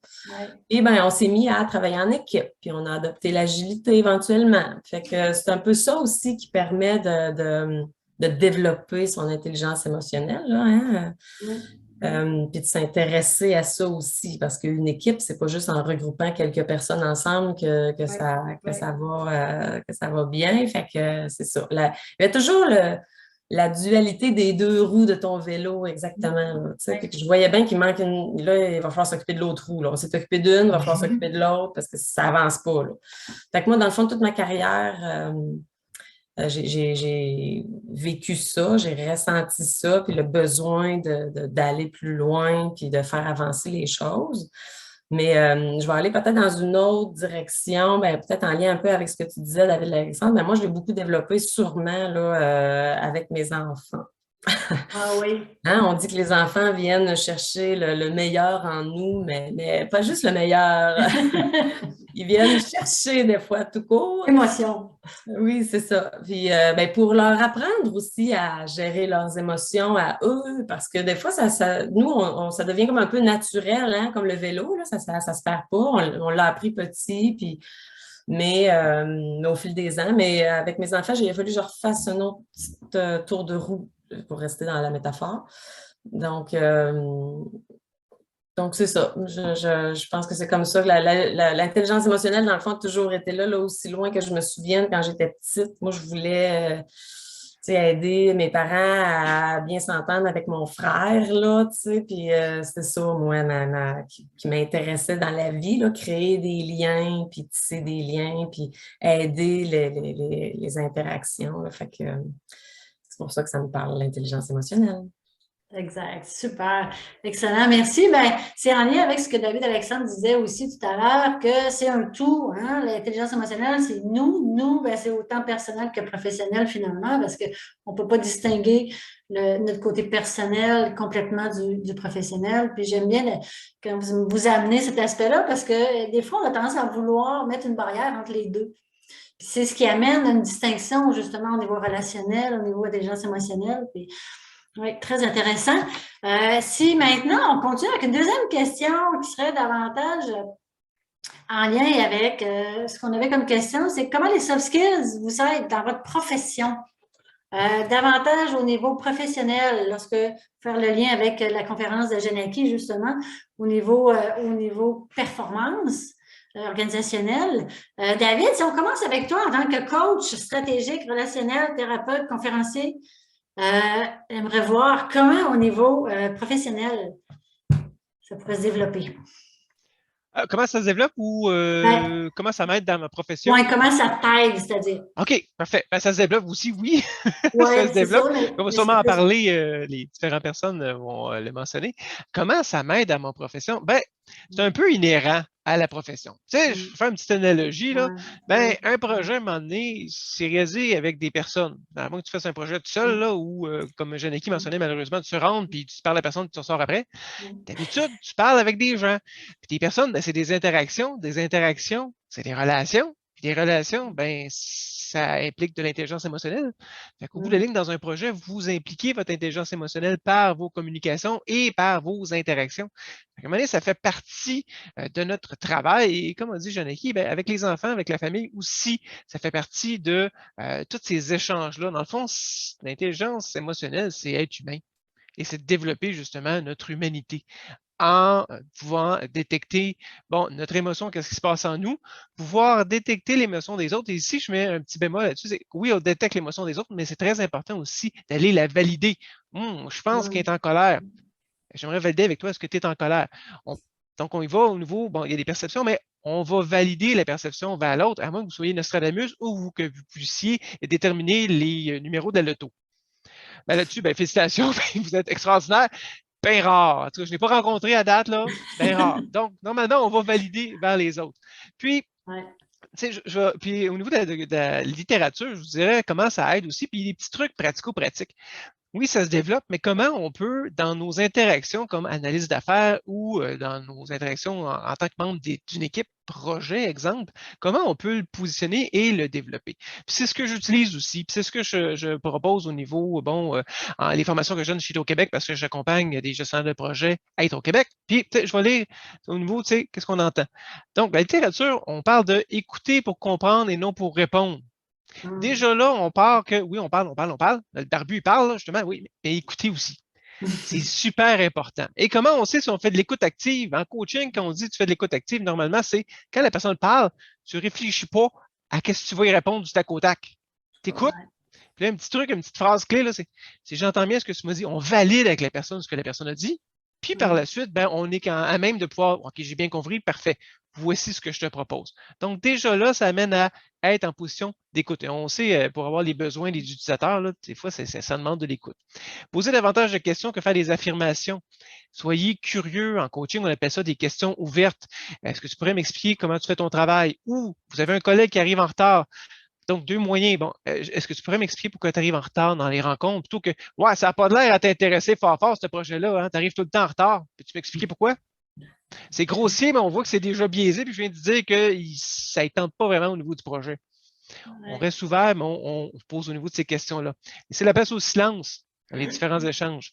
Quand vous échangez avec les gens, ça aide à aérer la communication et de laisser à la personne le temps de réfléchir, surtout si c'est une personne qui est analytique. Donc, on parlait justement des différents profils. C'est analytique, ça lui donne le temps de réfléchir. Et pour vous aussi, les politiciens, on les entend souvent là, dire bon, ben, excellente question, effectivement. Ben, c'est ça. C'est un bon petit moment qu'on se donne pour réfléchir. On flatte l'ego de l'autre personne parce qu'effectivement, la question était bonne, mais donne-moi un petit peu de temps avant de te répondre. Je ne sais pas trop quoi te répondre tout de suite. Être présent de corps et d'esprit dans les conversations. Ça peut être très subtil, mais en mode virtuel, ça peut devenir tricky. Si mon regard est fuyant, je regarde ailleurs. Si j'ai mon Outlook qui pop-up, etc., pour une conversation, ça peut devenir difficile parce qu'on n'a pas le côté physique en plus. Regardez la caméra, essayez de vous concentrer le plus possible. Fermez tous les déclencheurs. À la maison, on ferme la porte, on mentionne à la famille, je vais te revenir dans une heure, j'ai une rencontre avec une personne. Et si vous regardez justement vos notes, ben, je vais le faire, là, je regarde mes notes, mais je suis toujours avec toi. Parce qu'on baisse notre regard pas. Je suis en train de regarder mes courriels, mais hop là, il se passe quelque chose dans le monde. Oui, qu'est-ce que tu sais déjà? Ça aide un peu moins. Tenter de discerner aussi le vrai problème plutôt que de s'attarder aux symptômes qui peuvent être là, en posant des questions ouvertes, en essayant de voir. La personne est en retard, c'est parce qu'elle n'aime pas le projet ou peut-être qu'elle est surchargée par rapport à d'autres affectations. Puis, elle a de la difficulté à être présente. Comment je peux l'aider? Donc, ça amène des pistes pour pouvoir aider. Et accepter aussi qu'au bout de la ligne, on est humain, puis que bien qu'on met ces trucs-là, des fois, ça se peut que ça ne fonctionne pas tout. Et ça, je le dis souvent, puis même moi-même, là, on l'essaie, puis surtout, on arrive, bon, hey, on sait bien, il est coach, thérapeute, le barbu, hey, Colin, ça va bien aller. Non. Chaque projet est unique, chaque personne est unique. Il n'y a pas une solution miracle. Tu me demandes, as-tu une solution miracle? Il n'y en a pas. Je te dis tout de suite, il n'y en a pas. Par contre, tu as différentes choses, il y a plein de documentation, il y a plein d'outils super intéressants. Allez-y. Je trouve ça le fun que vous soyez ici aujourd'hui. Allez justement aller chercher d'autres informations. Il y en a plein pour vous ajuster et avoir l'humilité que ça se peut que tu essaies, mais que ça ne fonctionne pas. Parce que, comme on dit en anglais, takes two to tango. Si la personne n'est pas réceptive ou ça ne file pas bien cette journée-là, des fois, c'est peut-être mieux de dire, ben, on va reprendre la conversation. Est-ce que ça te va? Oui, parfait, très bien, on va reprendre ça. Parce que des fois, ça ne fonctionne juste pas. Et c'est d'être humain, justement. Ouais. Voilà. Exact. Tout à fait. Merci, merci David Alexandre. David Alexandre, j'aimerais ça juste peut-être avoir ton opinion. On a parlé beaucoup d'émotions, empathie, mais on n'a pas parlé de sympathie. J'aimerais peut-être t'entendre à ce niveau-là. Est-ce que tu aurais quelque chose à nous mentionner? Empathie versus sympathie, parce que sympathie, il y a des gens, je me suis dit en coaching, justement, il y a des gens qui sont trop dans la sympathie versus l'empathie. Peut-être que ça pourrait être quelque chose qu'on pourrait mentionner ce soir. Sinon, je lance l'idée, peu importe qui a des suggestions, des commentaires, des idées à ce niveau-là. On pourrait oui, je pourrais y aller, oui. C'est quelque chose que je traite justement avec les différents gestionnaires de projets et mes coachings. Je vais citer Brené Brown, excellente conférencière. Il y a un beau vidéo, je ne sais pas si c'est traduit en français, mais c'est un ours avec un raton laveur. Je ne me rappelle plus, des petits animaux. C'est BBBQ. Et là-dessus, justement, ben merci beaucoup, voilà, merci Héloïse. Et écoutez, ça, c'est très intéressant parce que ça vous donne la dynamique. Donc, au niveau de l'empathie, c'est oui, d'écouter ce que la personne vit, mentionner que soit vous comprenez ou vous êtes empathique avec elle et lui laisser la place de s'exprimer au niveau de ses émotions. On l'accompagne. Donc, vous marchez à côté d'elle. Là-dessus, des fois, ça peut être difficile parce que ça peut être des éléments qui peuvent être dérangeants pour vous ou qui peuvent animer des émotions plus difficiles. L'idée, c'est de l'accompagner et voir comment vous pouvez l'aider. Pratico-pratique en projet. L'exemple, la personne n'a pas fait ses nuits, son petit ne dort pas, etc. Il est cerné jusque-là. Comment ça va? Hey, je suis pas capable, j'ai la misère, puis je dors pas, puis je pense que le livrable, je serais pas capable de le remettre. Dans une position où vous devez remettre un livrable, vous avez aussi des obligations. J'entends que tu as de la difficulté à dormir, puis je trouve ça vraiment plate. Comment on peut s'entraider? Moi, il y a des livrables qui doivent être faits, puis j'ai besoin de toi. Comment on peut s'entraider pour que tu puisses dormir et en même temps que les livrables soient faits? On l'inclut à l'intérieur. Donc, par empathie, on accueille ce que la personne vit et on l'inclut dans le processus de solution pour trouver une solution avec cette personne-là et avancer. En même temps, quand on est en position d'autorité, c'est peut-être un peu plus facile, pour exemple, de mentionner, peut-être, regarde, travail de nuit. Tu as la difficulté à dormir, travail de nuit, le jour, tu peux dormir, c'est pas grave. Tant que le livrable est fait, on va s'ajuster avec l'horaire. Est-ce que ça t'aide à pouvoir dormir? Ah oui, ça va m'aider. Merci beaucoup. Quand on tombe dans la sympathie, c'est humain en passant. Si jamais vous dites, ah, Colin, je fais de la sympathie, c'est pas grave, ça arrive, c'est correct, on s'en fait pas. L'idée, c'est d'en prendre conscience puis d'essayer d'en faire un petit peu moins. La sympathie, on se place dans les souliers de la personne et on fait de la comparaison. Et des fois, ça peut être très subtil. On vit mal avec ce que la personne nous dit. Je sais pas, moi, on vient de découvrir que son enfant est autiste, etc. Alors, c'est pas si grave que ça. De toute façon, ton autre garçon, il va bien à l'école, lui, hein. Fait que ça va être correct. Faites-en pas, c'est peut-être passager, etc. On est peut-être mal avec ça. Ou on fait de la comparaison.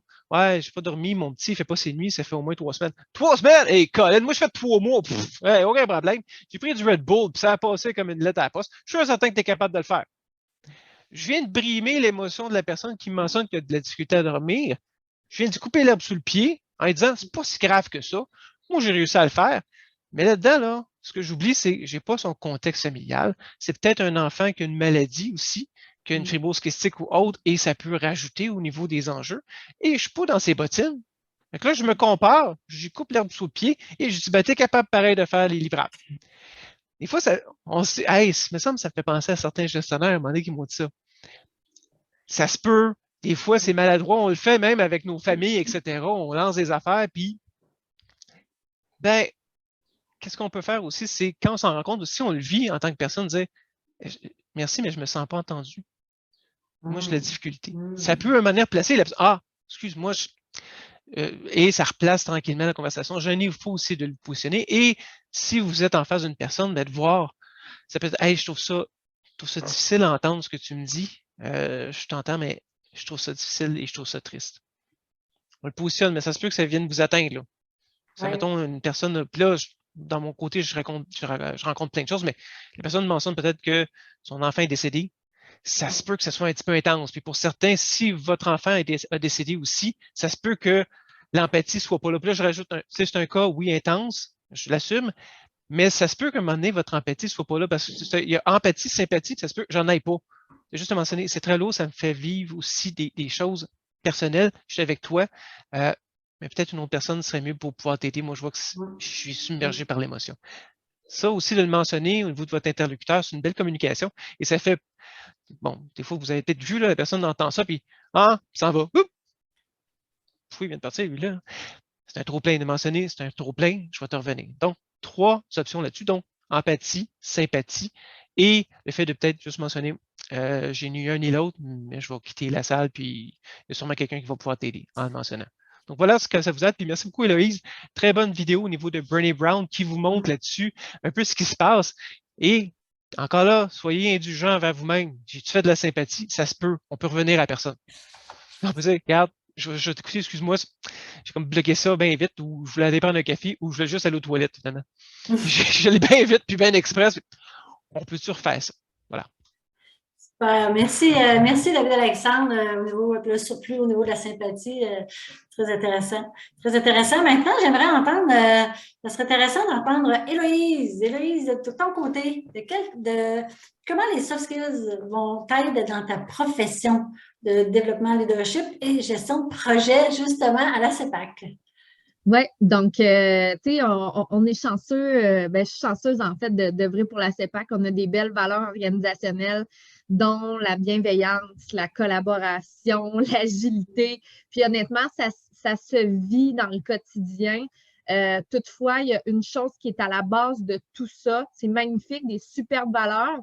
Mais si, en tant qu'individu, tu n'es pas capable de reconnaître tes propres réactions, tes propres biais, tes propres émotions, tu ne sauras pas quels sont tes besoins. Et donc, tu sais, à la base, avant de pouvoir appliquer des belles valeurs organisationnelles comme ça, pour moi, il y a la connaissance de soi. Janaki t'en as parlé tout à l'heure, puis moi, c'est ce qui est central pour moi en tant que soft skills, c'est de contribuer au bien-être des gens qui font partie de mes équipes et de l'équipe dans laquelle j'œuvre. Et la connaissance de soi, pour moi, c'est l'élément de base, c'est l'élément central à ce bien-être-là. Je lisais récemment un ouvrage de Tal Ben-Shahar qui s'appelle « L'apprentissage du bonheur ». Ça a l'air super quétaine, mais en fait, lui, ça a été un enseignant, je ne sais pas s'il est encore enseignant, mais il est à Harvard et il donne un cours sur le bonheur. Et c'est le cours qui a été le plus suivi à Harvard de toute l'histoire de cette université-là. Puis, un des deux piliers qu'il nous présente concernant le bonheur, c'est qu'on a besoin de reconnaître que ce qu'on fait du sens. Donc, qu'il y a quelque chose de plus que nous là-dedans. Pour moi, dans le cadre de mon travail en tant que chargée de projet, c'est ce que j'essaie de faire avec les individus qui sont autour de moi, c'est-à-dire de créer ces connexions-là qui vont permettre de développer la relation de confiance où non seulement l'individu, à travers son travail, apprend à se connaître, donc à identifier certaines réactions qu'il y a dans certaines situations. On le voit là rapidement dans une rencontre quand quelqu'un plisse les yeux, ou même si on est en virtuel, on peut voir les réactions des gens.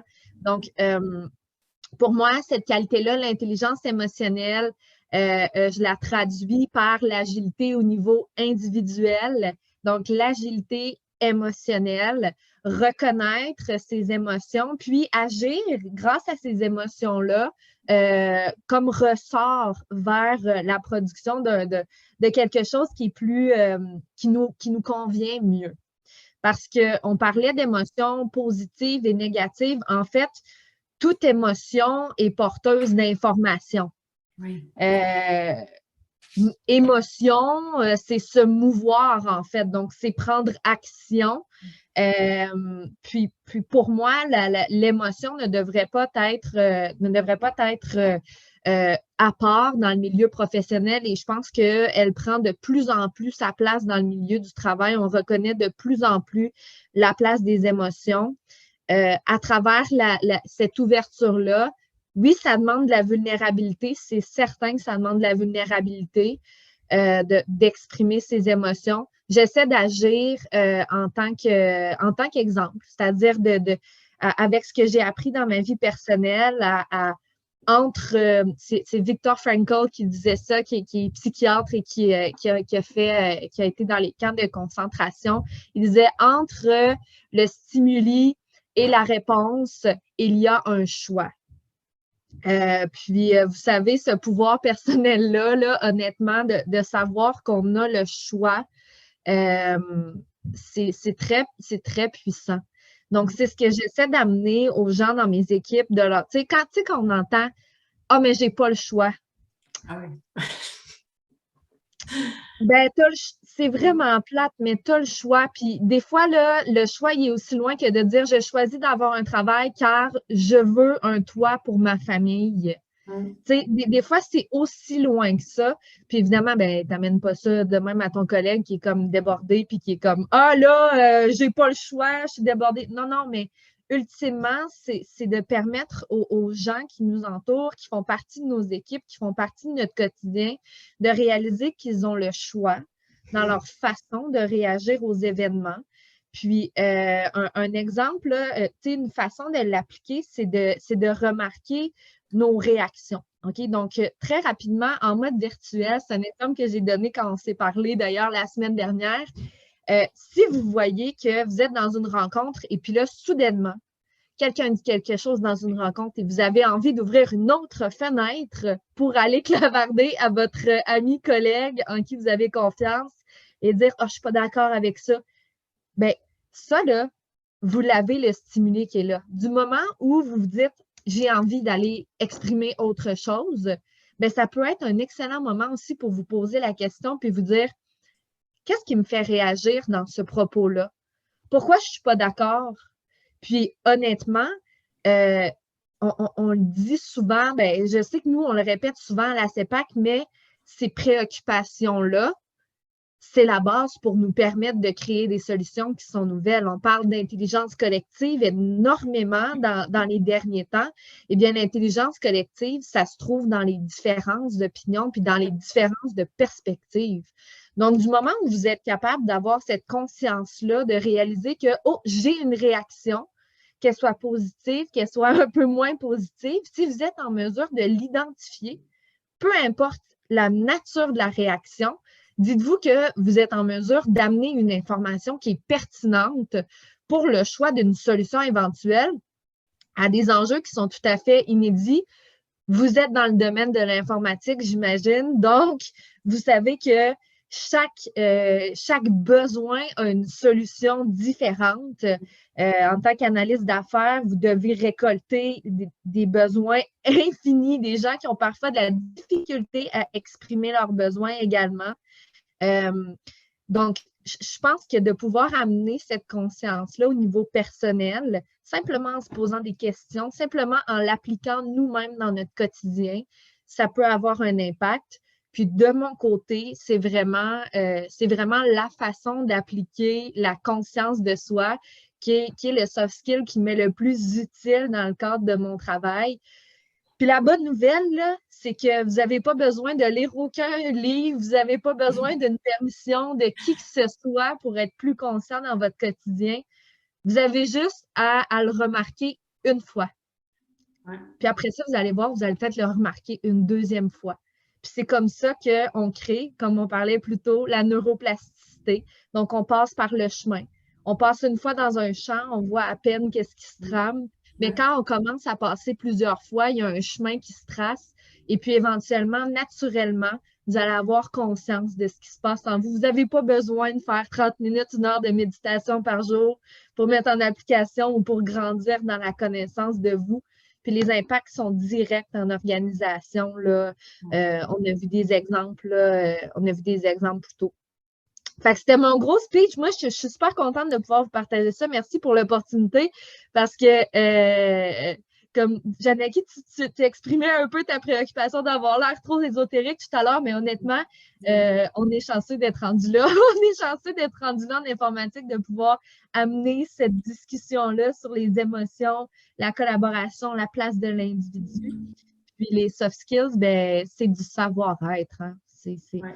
On a maintenant la place du savoir-faire et la place du savoir-être en organisation qui est tout aussi importante. Exact, exact. Merci, Héloïse. Très bien dit. Effectivement, très intéressant d'être aujourd'hui, d'avoir cette thématique-là, ce sujet-là avec nous, ce qui est quand même très significatif, le fait de pouvoir en parler aujourd'hui. Il y a des besoins qui émergent de plus en plus, puis que les gens sont conscients de plus en plus. Très intéressant. Donc, maintenant, j'aimerais entendre Kaoula. Kaoula, toi, en tant qu'analyste d'affaires, comment ça se passe? Les soft skills t'aident dans ta profession? Comment les soft skills t'aident, toi?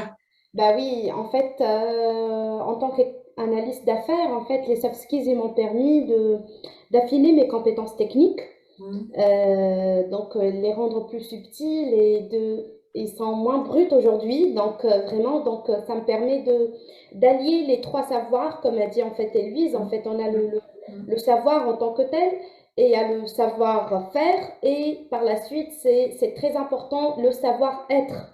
Et c'est ça le rôle d'un analyste d'affaires, c'est pas uniquement le savoir et le savoir-faire, il faut aussi ajouter cette petite composante qui est très importante, le savoir-être en fait. Je vais vous donner quelques petits exemples par rapport à mon quotidien en tant qu'analyste d'affaires en fait. Donc, comment je peux allier ces chapeaux de Bono que j'aime bien en fait, c'est parce qu'ils m'ont permis de structurer mes idées, structurer mes traits de personnalité selon la situation dans laquelle je suis. Donc, en fait, pendant la phase de planification d'un projet, je ne peux pas porter les émotions, je ne peux pas porter donc une chapeau de créativité aussi. Je dois être neutre, je dois structurer mes idées. Donc, j'ai deux chapeaux en fait, c'est l'organisation. C'est quelqu'un qui sait structurer ses idées, qui sait donc organiser sa démarche, comment on va déclencher donc notre travail, le projet. On est donc dans une zone sombre, on ne sait rien du projet, on ne sait rien de ce qui va se passer. Donc, on a besoin de notre capacité comportementale en termes d'organisation. Qui sont nos parties prenantes. Il faut identifier, il ne faut pas oublier des personnes qui sont impactantes sur le projet et tout. Donc, vraiment, il faut être très précis dans ce cadre-là. Et par la suite, il y a le chapeau noir aussi que je porte, qui est le chapeau risque, disons. Donc, j'essaye d'identifier ces risques-là, j'essaye d'identifier les enjeux, j'essaye de fouiller donc un projet qui n'a pas réussi, pourquoi. S'il y a des personnes qui ont travaillé sur le projet, pourquoi ça n'a pas marché, quels sont les risques, est-ce qu'il y a des parties prenantes qui sont plus difficiles que les autres. Donc, c'est tout ça, tous ces éléments-là dans la planification du projet, ils vont me permettre par la suite d'aborder le projet sereinement à travers mes capacités comportementales, en fait, en gérant, donc en organisant bien mon travail, en gérant le risque, disons. Par la suite, dans la partie état des lieux et analyse et tout, ben, je suis factuelle. Ici, je suis Kaola, je suis la Kaola, donc qui est factuelle, qui parle chiffres de moi. Donc, j'ai mis donc, les chiffres vraiment, donc quelles sont les statistiques. J'ai besoin d'objectivité, j'ai besoin des sondages satisfaction client, j'ai besoin d'entrevues, de collection d'informations. Là aussi, j'utilise un peu les émotions dans le cadre des entrevues parce que je dois être un peu empathique, je dois comprendre la frustration d'un employé par rapport à un processus qui est répétitif, par rapport à un processus qui est un peu... donc par rapport à par exemple, charge de travail qui est assez lourde. Donc vraiment, là, je dois être empathique envers l'employé, je le laisse s'exprimer, j'écoute beaucoup, comme a dit David Alexandre, en fait, c'est l'écoute, ce pouvoir d'écoute, en fait, c'est très important. Je pose une question et je le laisse vider son sac, disons. Donc, par la suite, donc... il y a la partie dans la phase conception de la situation cible et tout. Comment je fais en fait, je fais preuve de créativité dans les ateliers de brainstorming. Je les laisse, voilà, vous avez donc c'est ouvert. On peut parler de toutes les idées non sensées, de think out of the box, disons. Donc vraiment, il faut vraiment imaginer comment on peut se voir 2030. Après, on va revenir vers 2022. Mais vraiment, donc, c'est là où on peut solliciter que ce soit ma créativité à moi. Je cherche toujours de nouveaux outils pour les ateliers et tout, pour pouvoir animer. Et aussi, je cherche et je sollicite la créativité des autres pour ces brainstorming et pour apporter des solutions qui sont très innovantes pour la suite. Vous voyez, c'est le chapeau rouge, vraiment, je ne l'utilise pas trop, sauf pour introduire lors des ateliers. Je suis très fanny, je suis très enthousiaste, voilà, donc tout va bien. Je remercie les équipes, je félicite, je suis dans l'émotion. Par la suite, on passe aux choses sérieuses, disons, donc il faut alterner entre vraiment donc, le factuel et tout donc, dans les ateliers. Le rouge, c'est pour moi, donc c'est la partie là, émotionnelle, je ne l'utilise pas trop, sauf si pour identifier les émotions des autres. Mais pour mes émotions, là, j'ai essayé pour une personne qui est hyper émotive, donc j'essaye de cerner ça, de garder là, donc de côté, disons. C'est tout, voilà. Super, merci Kaola, très bien, ton parallèle avec les couleurs, les chapeaux, super, super intéressant, effectivement. Dans différents contextes, hein, on agit différemment des fois, très intéressant. Maintenant, Janaki, de ton côté, comment les soft skills t'aident au niveau, justement, dans ton rôle de, justement, coach agile chez CGI?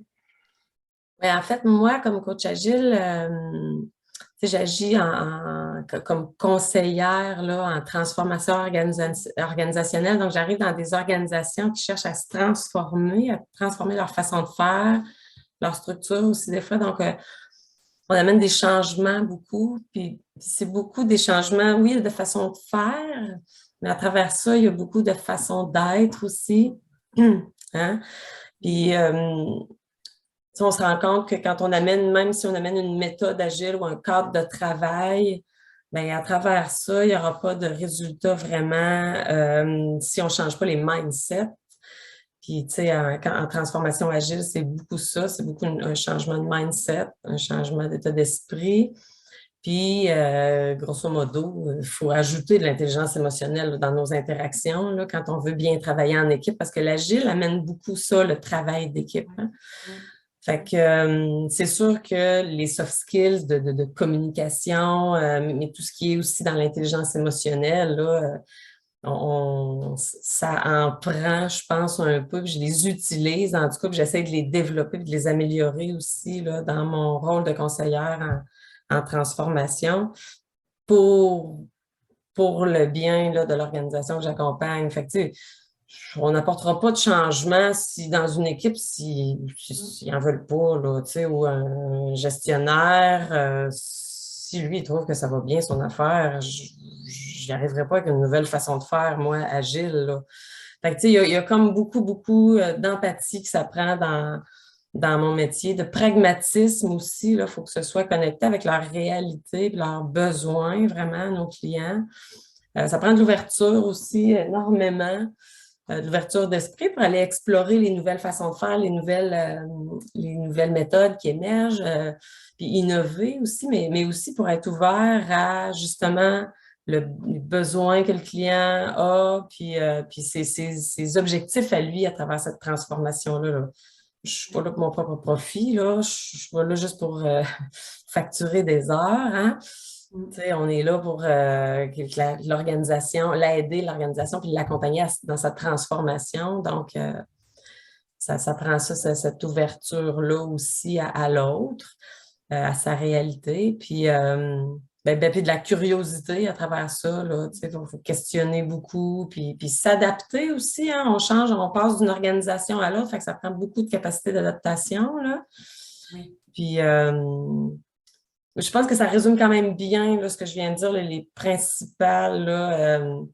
principaux soft skills ou compétences émotionnelles là, que je dois mettre de l'avant dans mon rôle de conseillère en transformation. Là, aux différents niveaux où j'interviens, là, c'est parce que c'est tous des humains. Hein? Effectivement, c'est des changements très humains qu'on amène, que ce soit au niveau d'une équipe là, de développement, une équipe opérationnelle, là, de support technique, une équipe de gestion ou un codir de ce monde. Tu sais, c'est ça qu'on fait. Hein? C'est avec des humains qu'on travaille. D'abord et avant tout, c'est à ça qu'on s'adresse, c'est à l'humain qu'on s'adresse pour peut-être conseiller un peu, mais surtout beaucoup accompagner, en fait, dans le changement. Oui. Super. Janaki, merci. Merci. J'aime bien quand tu as apporté l'idée, justement, de dire, étant consultante externe, donc toi, tu dois t'ajuster à chaque intervention, chaque mandat, au contexte organisationnel. Puis ça, c'est intéressant. Puis même qu'on soit un employé interne, on doit s'ajuster quand même au contexte. Que les gens vivent, des équipes, des directions, peu importe. Donc, je trouve ça intéressant quand tu amènes cet aspect-là aussi, de comment on lit le contexte. T'sais, on a parlé beaucoup d'écoute, il y a aussi une lecture à prendre au niveau du contexte. David Alexandre a mentionné souvent aussi, à la maison, qu'est-ce qui se passe avec les enfants, la famille? Ça aussi, il faut en tenir compte dans l'intelligence émotionnelle, tout à fait. Super, merci beaucoup. Le temps passe énormément vite. Il nous reste 10 minutes. Moi, j'aimerais voir Manon. Je pense qu'on s'est rendu à, peut-être s'il y a des questions des participants, peut-être une ou deux questions. On pourrait voir s'il y a des questions. Je ne sais pas si Manon est avec nous. Manon, est-ce que tu es avec nous? Je suis là, je suis en train de lire le fil on a quelques ouverture d'esprit. Comment puis-je savoir? Bon, tiens, il y a une question d'Omar Benkiran. Veut savoir comment savoir, hein, comment puis-je savoir concrètement si j'ai développé et à quel niveau d'échelle je suis arrivée pour développer l'empathie ou l'ouverture d'esprit? Comment me mesurer, en fait? Super. Donc, ben, peut-être on pourrait commencer avec Janaki, étant donné que c'était comme un élément qui faisait partie de la conférence. Janaki, si ça te convient de répondre à la question d'abord, puis si les autres, vous voulez ajouter, vous pourriez ajouter sans problème. Là. S'il vous plaît. Mais je voulais, en toute vulnérabilité, il y a des tests là, de QE qui pourraient t'aider à évaluer là, ton niveau d'intelligence émotionnelle. Mais tout ça demeure de l'auto-évaluation, en fait. Là. Il n'y a pas de tests ou de mesures. Là, tu ne vas pas te brancher sur une machine qui va te sortir un chiffre. Là, mais c'est drôle parce que quand je pratiquais ma conférence, je l'ai faite à mon fils qui est au cégep. Puis ça a été aussi une de ces questions, mais maman, d'après toi, je suis rendue à quel stade, tu sais, de développement? Puis je pense qu'en fait, on navigue un peu d'un stade à l'autre selon justement les circuits neuronaux qu'on développe.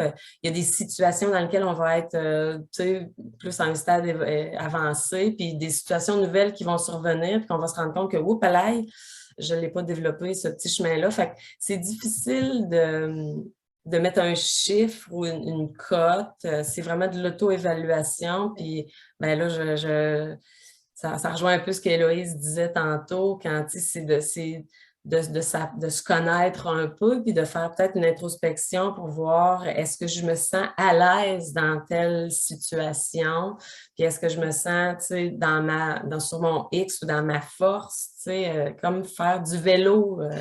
Je le sais quand je suis bon en vélo, puis quand je suis moins bon en vélo, je n'ai pas nécessairement besoin de faire une compétition, puis ça dépend un peu du niveau que tu cherches à atteindre, toi. Ouais. Ça serait ma... J'imagine, Janaki, aussi, c'est pas nécessairement coupé, tu sais, d'une étape à l'autre, d'un stade à l'autre, c'est pas coupé, comme tu dis, c'est progressif, puis ainsi de suite. Là. Oui, puis on va, selon les situations, ça va arriver qu'on va revenir dans la confusion des émotions, même si pour d'autres journées ou d'autres situations, on est plus dans l'empathie, dans l'interactivité. Il y a pas...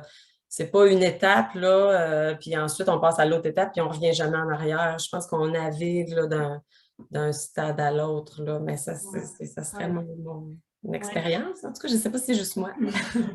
Oui, super. Il y a Kaoula qui a levé la main. Kaoula, toi, qu'est-ce que tu aurais à dire supplémentaire? Oui, en fait, c'est juste pour joindre Janaki ce qu'elle a dit. Oui, tout à fait, c'est de l'auto-évaluation.